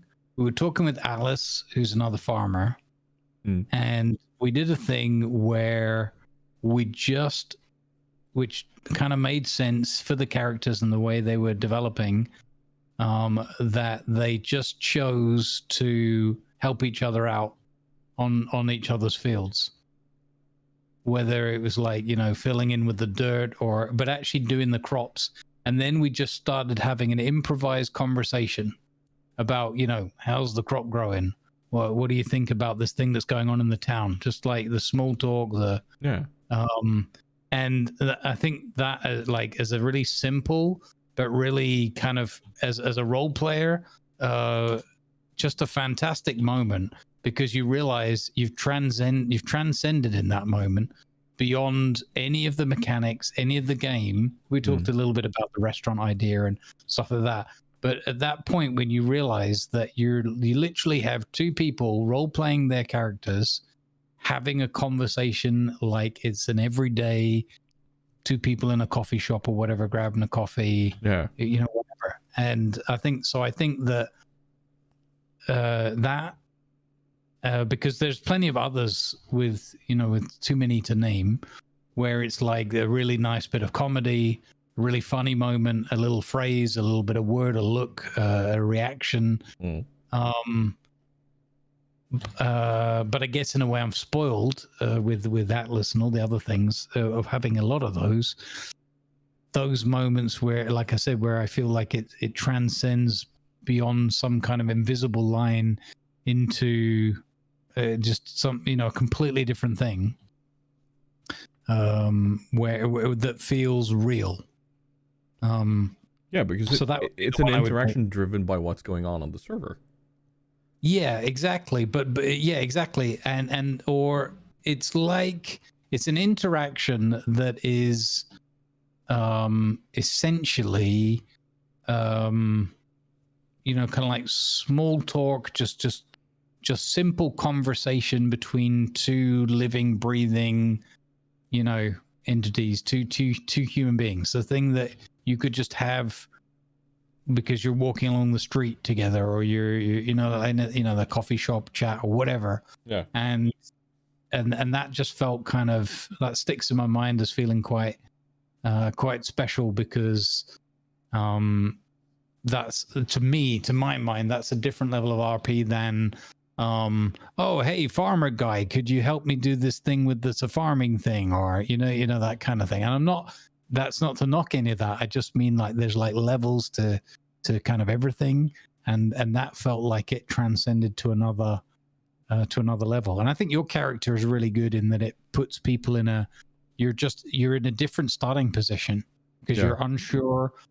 Clearly this is a different kind of creature, entity, whatever sentience that you're dealing with. Regardless of what it's saying, there's something a little bit unusual, at least. And the fact that your character has this drive, this obsession, whatever you want to call it, with the library and gaining the knowledge, and everything is for that purpose. So you angle everything from that.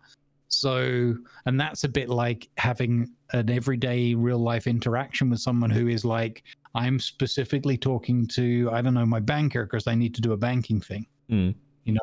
And so your character brings that angle. And I guess that's the nuance and the subtlety between, are you talking to a miner because, hey, miner, could you go and mine me 200 of this thing? Nothing wrong with that. That's like your light RP.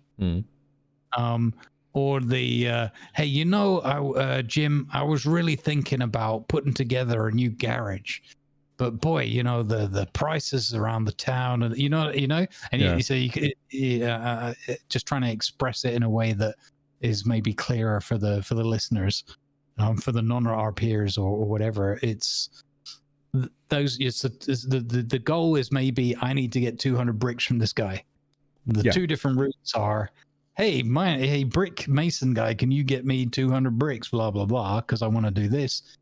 And the other one is like, hey, you know, I was just thinking, wouldn't it be really cool if there was like a garage at the end of this building? Do you think that would look good in this spot? Or, and then you, what do you think? Do you think it would look good? Maybe like a sandstone, you know, and you have, and that leads up into the end of like, oh, well, look, I know a guy who mines, he could get a lot of sandstone and I could probably work that up. And then, you know, we did a bit of that today with Ramirez. He's like offering a whole load of things as he does, like mechanically for Ivan. And Ivan was like, oh, what can I do? I'm a farmer. I don't know. You like food? What kind of food do you like? You know, so it turned into like, and he's like, oh, I like, and he did really well because he's like, you know, he's a solid RPer. So he's like, oh, I really like stews and I like this. And I'm really partial to like a roast and stuff. So it's not just like the one mechanical thing that his character needs or something.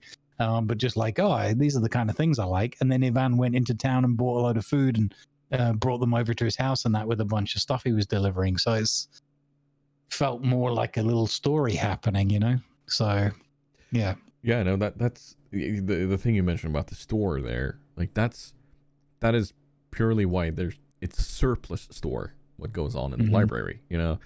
Because it's not driven by profit. It's not driven by, we need to have X amount of this available for the people. No, it's literally okay, we need to get rid of this stuff. Here, give it to the community. This is what we have available. Use it for what it's good, you know? And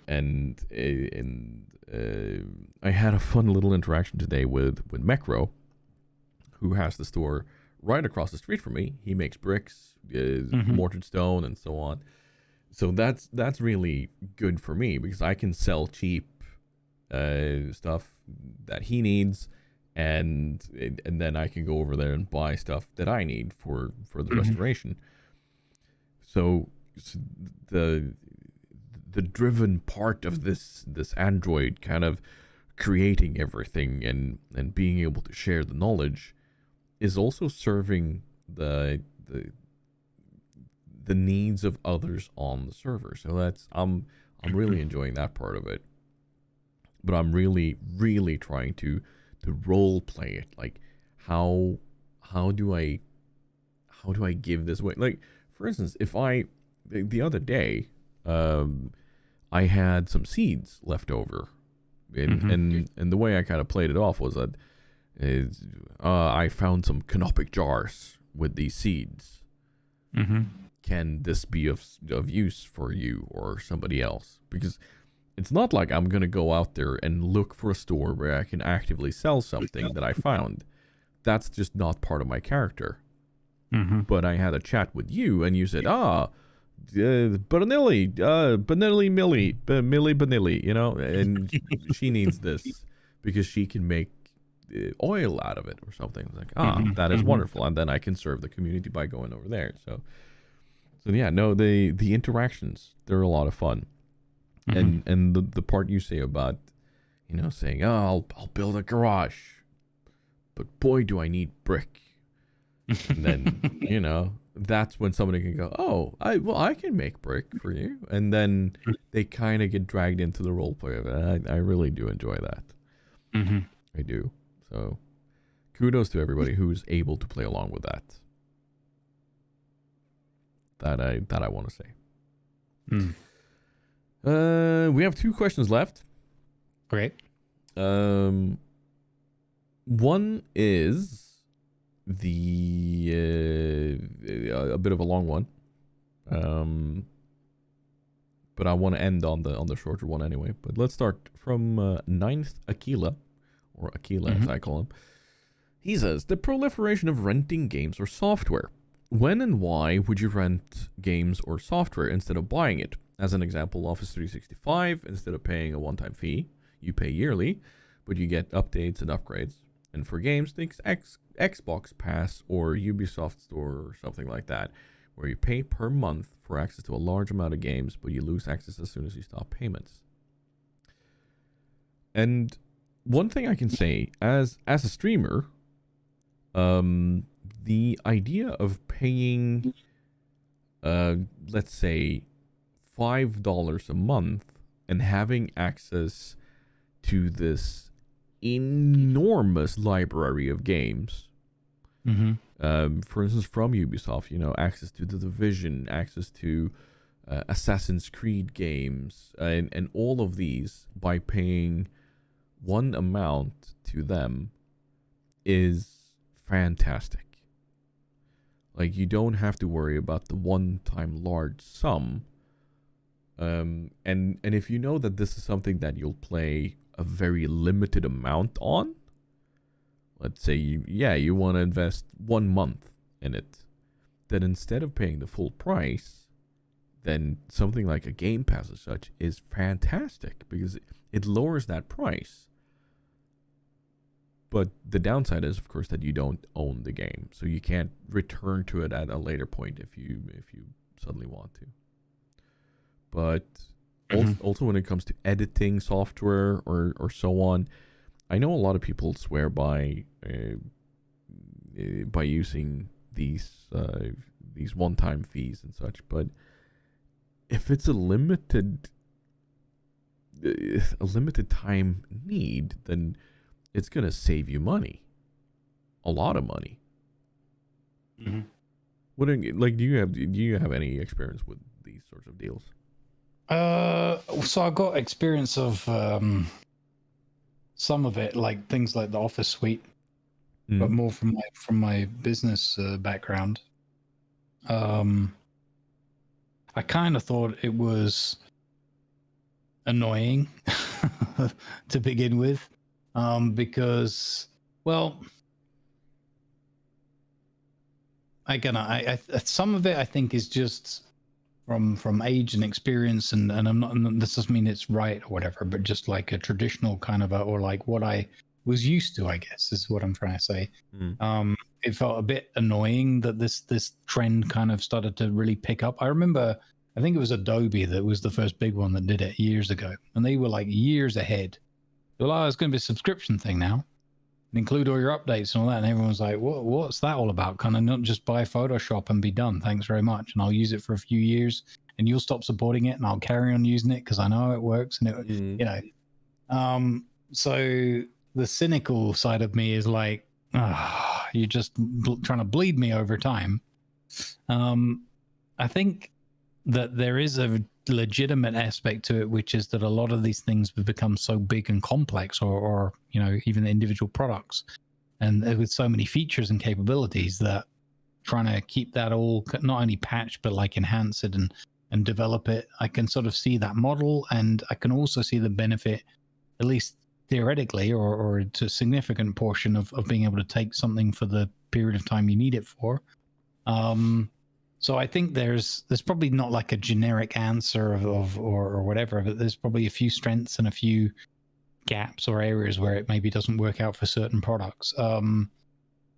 In terms of like me in my streaming life, I haven't really, and I might even, because you mentioned it, I like, especially the Xbox, the Pass or whatever it's called.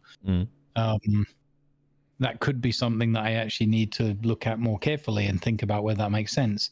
I think that for me, I still am possibly a little stubborn, surprise for a dwarf, in the sense of like, I like to buy a thing and it's my thing and I can do with it what I want. If I want to use it, I will, and if I don't, I won't.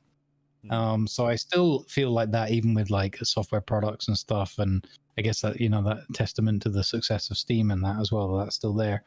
So I'm not sold yet on the other things, partly because I struggle enough as it is to keep a schedule and stick to what I want to do. And if I had a pass thing and it was like, for this month you've got this, or I don't know exactly how the inner workings are. I don't know if I would enjoy that, or as in like, wow, I could have access to all these things, or I'd be stressed by it thinking there's these 20 things that I should be looking at. And well, what about the other 20 things that I bought and I want to play over here, So, and one thing that always gets me, and this is more about, ironically, streaming services, Primes and Disney's and all, it really annoys the hell out of me. There's so many of them, and they've all, and it's like, I can't, and I know that's the model behind it all, but, we're not going to get into the whole, we're not going to go down that rabbit hole. It's not the time or the place for it. But, I'm like, okay, just can we not simplify this thing? Or if you're going to have 100 of them, make them all $1. Yeah, exactly. Because you're going to get your, then everybody can, within air quotes or fair parameters, but people can make their choices, and a significant proportion of people can just say, well, here's my $3 and I'll have that one, and that one. Thanks very much, And so I think it's something I might look at more seriously. What I've been more interested in recently, actually, is a little bit of the GeForce Now stuff, where I think it's not at a price point where I think it's too easily viable for me just yet, but it's interesting. But I'm interested in it because my PC is not all that old. I've got a 2080 standard, but there's a few things that have the one PC set up that kind of run my rig to the point where it's like, hey, are you sure about this? Mm-hmm. I'm like, I don't know, just hang in there, Chewy.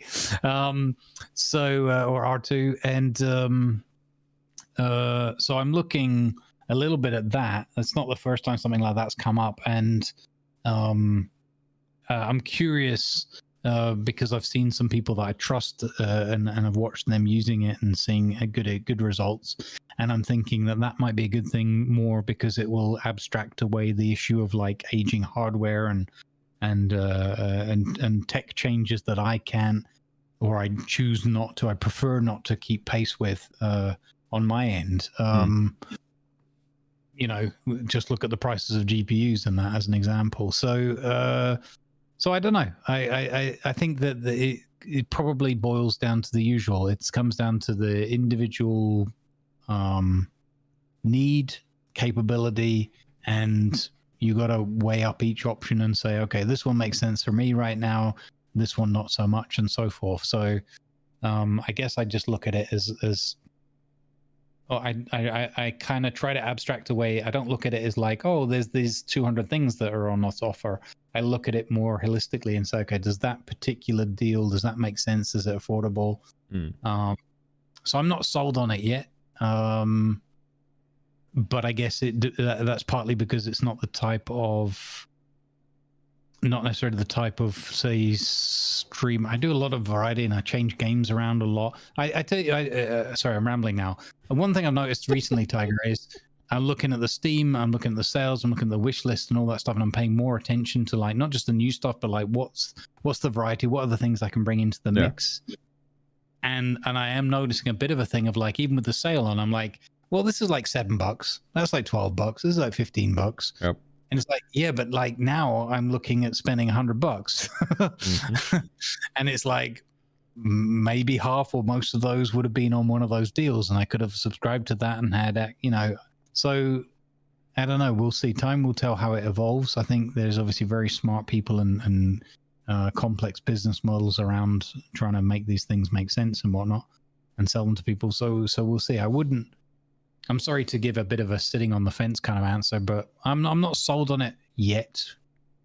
But I can see that it might it might become something that even becomes a necessity at some point. I don't know. So just to clarify, a tiny bit there, the programs and such, like if you jump in on Xbox Pass or such, then they won't have time limited deals on what's available for you there. So it's not like you need to join in June to have access to what's in June. No, if you join, then you have access to it as long as you pay. And so I'm just thinking, because I did that with Assassin's Creed, where I saw that, okay, Assassin's Creed comes out then, I want to play it then and until I'm done with it. And the amount of time I used for it, I could probably have bought the game fully, but there were other games that I played within it, so I got more value for the dollar there. But That's cool. so yeah, no, it's kind of a business decision to make there for streamers at least, but for the average gamer, it might be better because you have access to these things as long as you pay. And I mean, there's a lot of AAA titles on most of these, and usually they add more and more over time too. So yeah, no, I do enjoy them. I do think they're good ideas. But yeah, like you said with streaming platforms, if you suddenly end up with too many, then it's just going to be too much. And I just as a caveat there, not caveat, but an interjection there.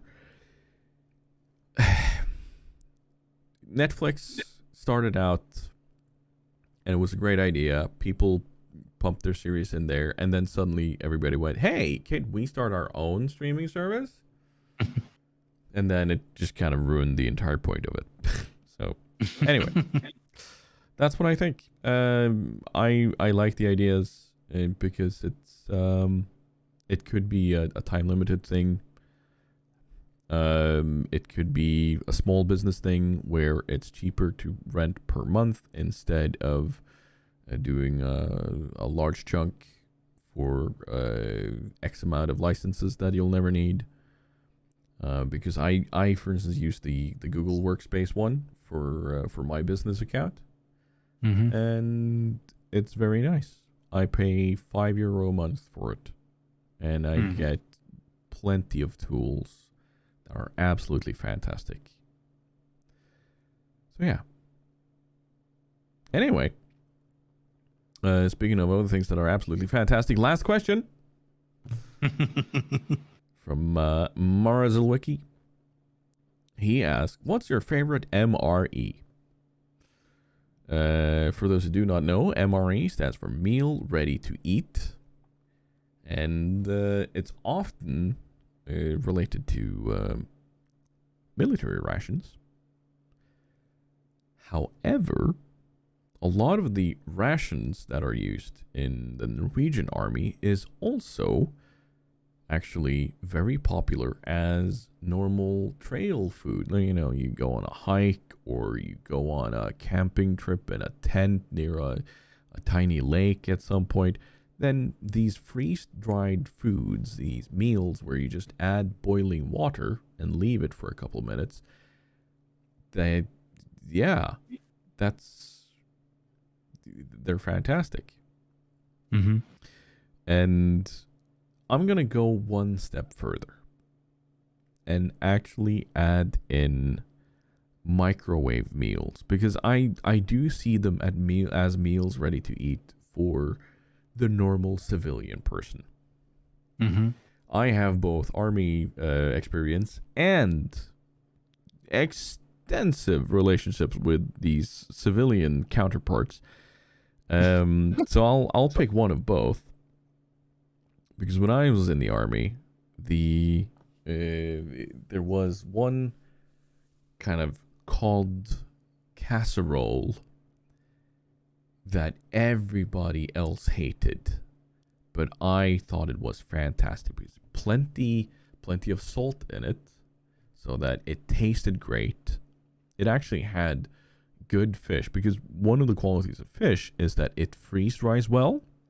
and when you hydrate it, it works. You know, it still has its taste. It's not gone weird or so on. And together with potatoes and peas and a few other things, it was fantastic.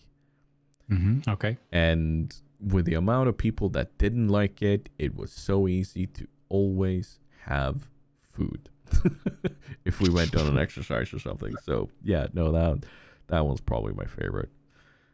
But civilian life, we have a very large brand in Norway called Fjordland, and they have specialized in healthy microwavable single person meals.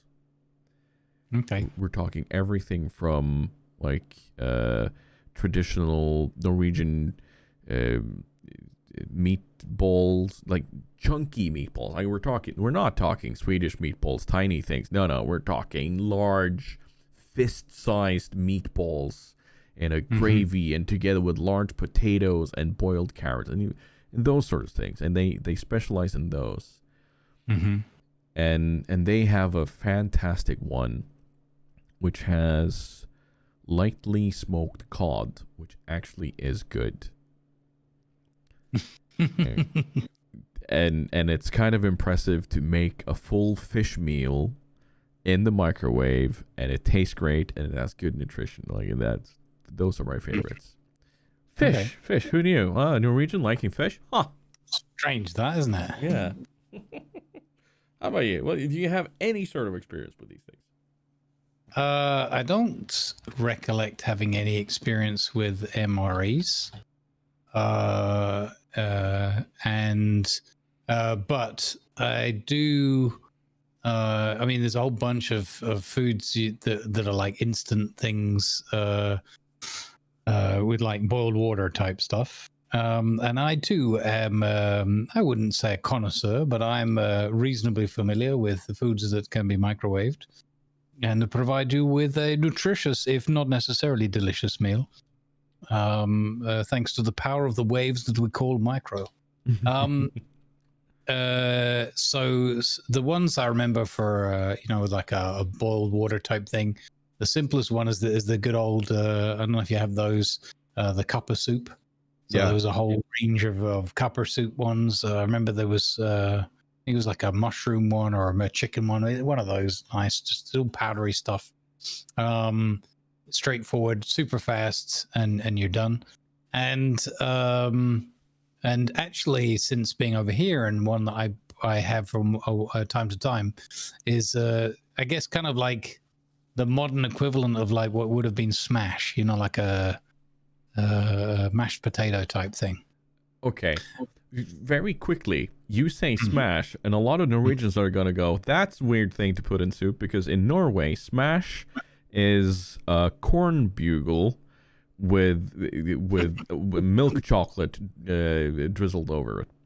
So yeah, definitely not that. I'm not getting one of those, putting boiling water on it and going, delicious. Let's dip that into chicken soup. That's very much. I need to send you some of those. I think you'll like them. But yeah, awesome. Go ahead. I like that. No, but like the mashed potato type thing. Yeah. Quick and easy. Boil it up. Throw the water in. Give it a few minutes. Stir it up a bit. I like that because it's quick, simple, pretty light. I'm not going to necessarily talk about its virtues as a nutritional a diet supplement or whatever, but it kind of does the job sometimes. Another things that I like are things like sometimes you get like a spicy noodle type thing or whatever, but that's more of an evening if you don't want to eat too much and you just want a little bit like more like a soup with some noodle in type thing. So there's a few things like that, and see, that's probably like one of my guilty pleasures. There's one that they do in the supermarket where I get my groceries. I don't get them too often, but they're like 69 cents. Oh wow! That'll give you a clue. But it's like, oh wow, just grab one of these. That all I have to do is boil the kettle, sit down, I've got a nice bowl of like spicy soup noodle type thing. So that's it's probably made out of cardboard or something. But anyway, Yeah, other than that, other things like microwave stuff, they do a good range actually in the supermarket of kind of like organic pasta dishes with Sure. different fillings and things, and that's super handy sometimes because especially streamer life, but also also working life, like workaholic all day or whatever you're doing 10 hours, and you suddenly get to that point about 5 or 6 hours and whatever, and you're like, oh yeah, I didn't eat anything. So you can just throw something like that in the microwave for like 2-3 minutes. Yep. Put some spices on it or whatever. I sometimes do that, and then I'll make up a little, if I've got a bit more time, make up a little sauce of my own, something simple to go with it. So I like something like that. Slice Straightforward bread together with it. Yeah. And, yeah. Yeah, exactly. Just keep something nice and simple. So yeah, I'm not a big foodie as such. I like what I like, and I've got my simple tastes, and I'm fine with that. There's something about those instant noodles where, like, just a tiny bit to eat with that salt and fat, and it's enough, you know? Yep.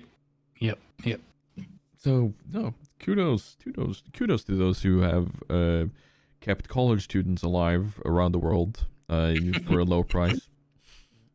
Lord knows I was one of them. But yeah, no, that's probably my favorite. So yeah, but mashed potatoes in a cup, like, you can't go wrong. No. Tiny bit of butter, tiny bit of salt, maybe some chopped up like if you have some crispy onion that's been like really really crisped up and dry that you can drizzle on top, or bacon bits or something. Just something to add a tiny bit more taste, and just we have a word for those in Norway. It's vomfyll. Okay. It literally means stomach filling. Oh, there you go. So it's sense. not designed to be tasty. It's designed to be tasty, but it's not designed to be super nutritious or anything. It's literally just to fill your stomach with nutrition. That's it. Yeah. But moving straight along to the last part of today's podcast, something to smile about. And I know that the one I'm going to bring up is kind of a double point for both of us. So I'm going to let you go first. One that has been titled Grumbles Has a Little One, and parentheses story time. Great phrasing. I'm sorry. I also asked you not to reveal the title of my autobiography. Anyway, we had from the eco experience, so connecting back to that, we had an opportunity to I like to look around the different communities and the gaming categories and things when we're going to raid out and see where we're going to go, and we had some really fun and you know how it is as well, you don't always notice, or different times or whatever, it's not always clear that who's around and whether they're streaming or not, or just playing along and that kind of thing. So we had some really nice interactions in game with a character that affectionately knew Ivan, or refers to Ivan as Mr. Red. And we referred to her as Miss Purple because she was wearing purple all the time. And just had some like few short fun interactions, and then a little bit more over time as the characters just kind of got to know each other and talk about stuff like we were talking about before with the role play needs and wants and things. And then had also seen that person in the chat a few times, and then recognized through the category, oh wait, that's Lady Zaz, she's also streaming along with us. Yeah. So the other day we were raiding out, and I was like, oh cool, look, Lady Zaz is still on, let's take you all over to Miss Purple, you can have some fun, you already know her from the stream here, so I take the good vibes and everything. Went over there, and it's not like I did an in-depth research or whatever. You're just like, oh, let's go and say hi, whatever.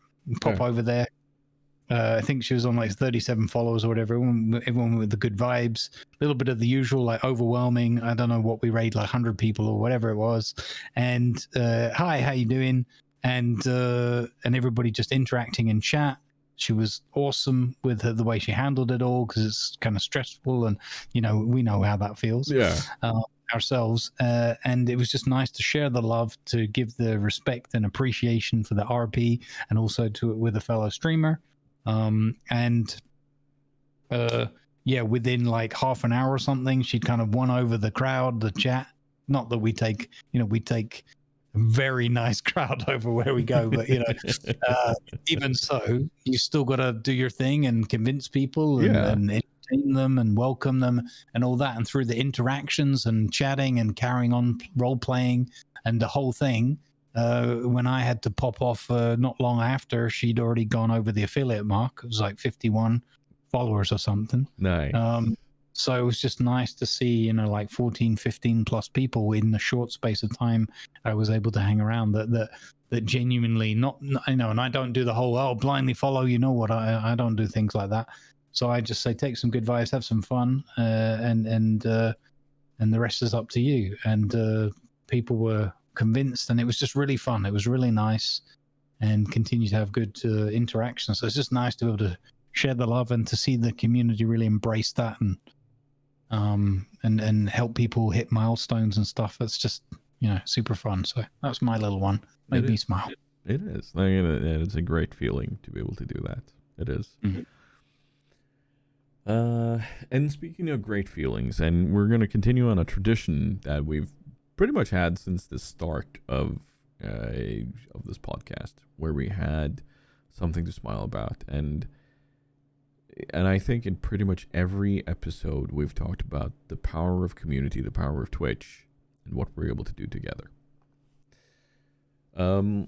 Not too long ago, in the random chat channel on my Discord, there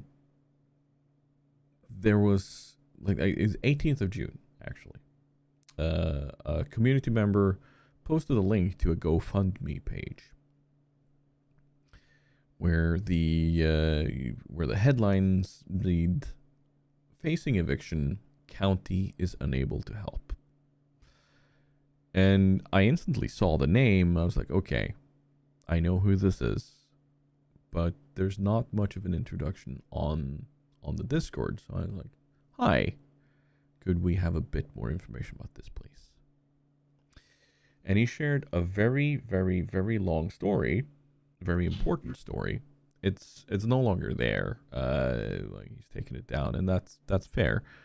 But long story short was that Spectre, who has been a part of many of our communities that we share across World of Warships, me, you, Grumpy, TC, and a few others, was facing some imminent and very troubling issues from having lost his job due to COVID. Mm-hmm. And having worked through his savings and a few other things, and being down to having to apply for food stamps and assistance from the state and so on, he was left with no other opportunity than to reach out through a GoFundMe. As part of him losing a job, he was facing eviction if he couldn't pay the rent for June of $2,000.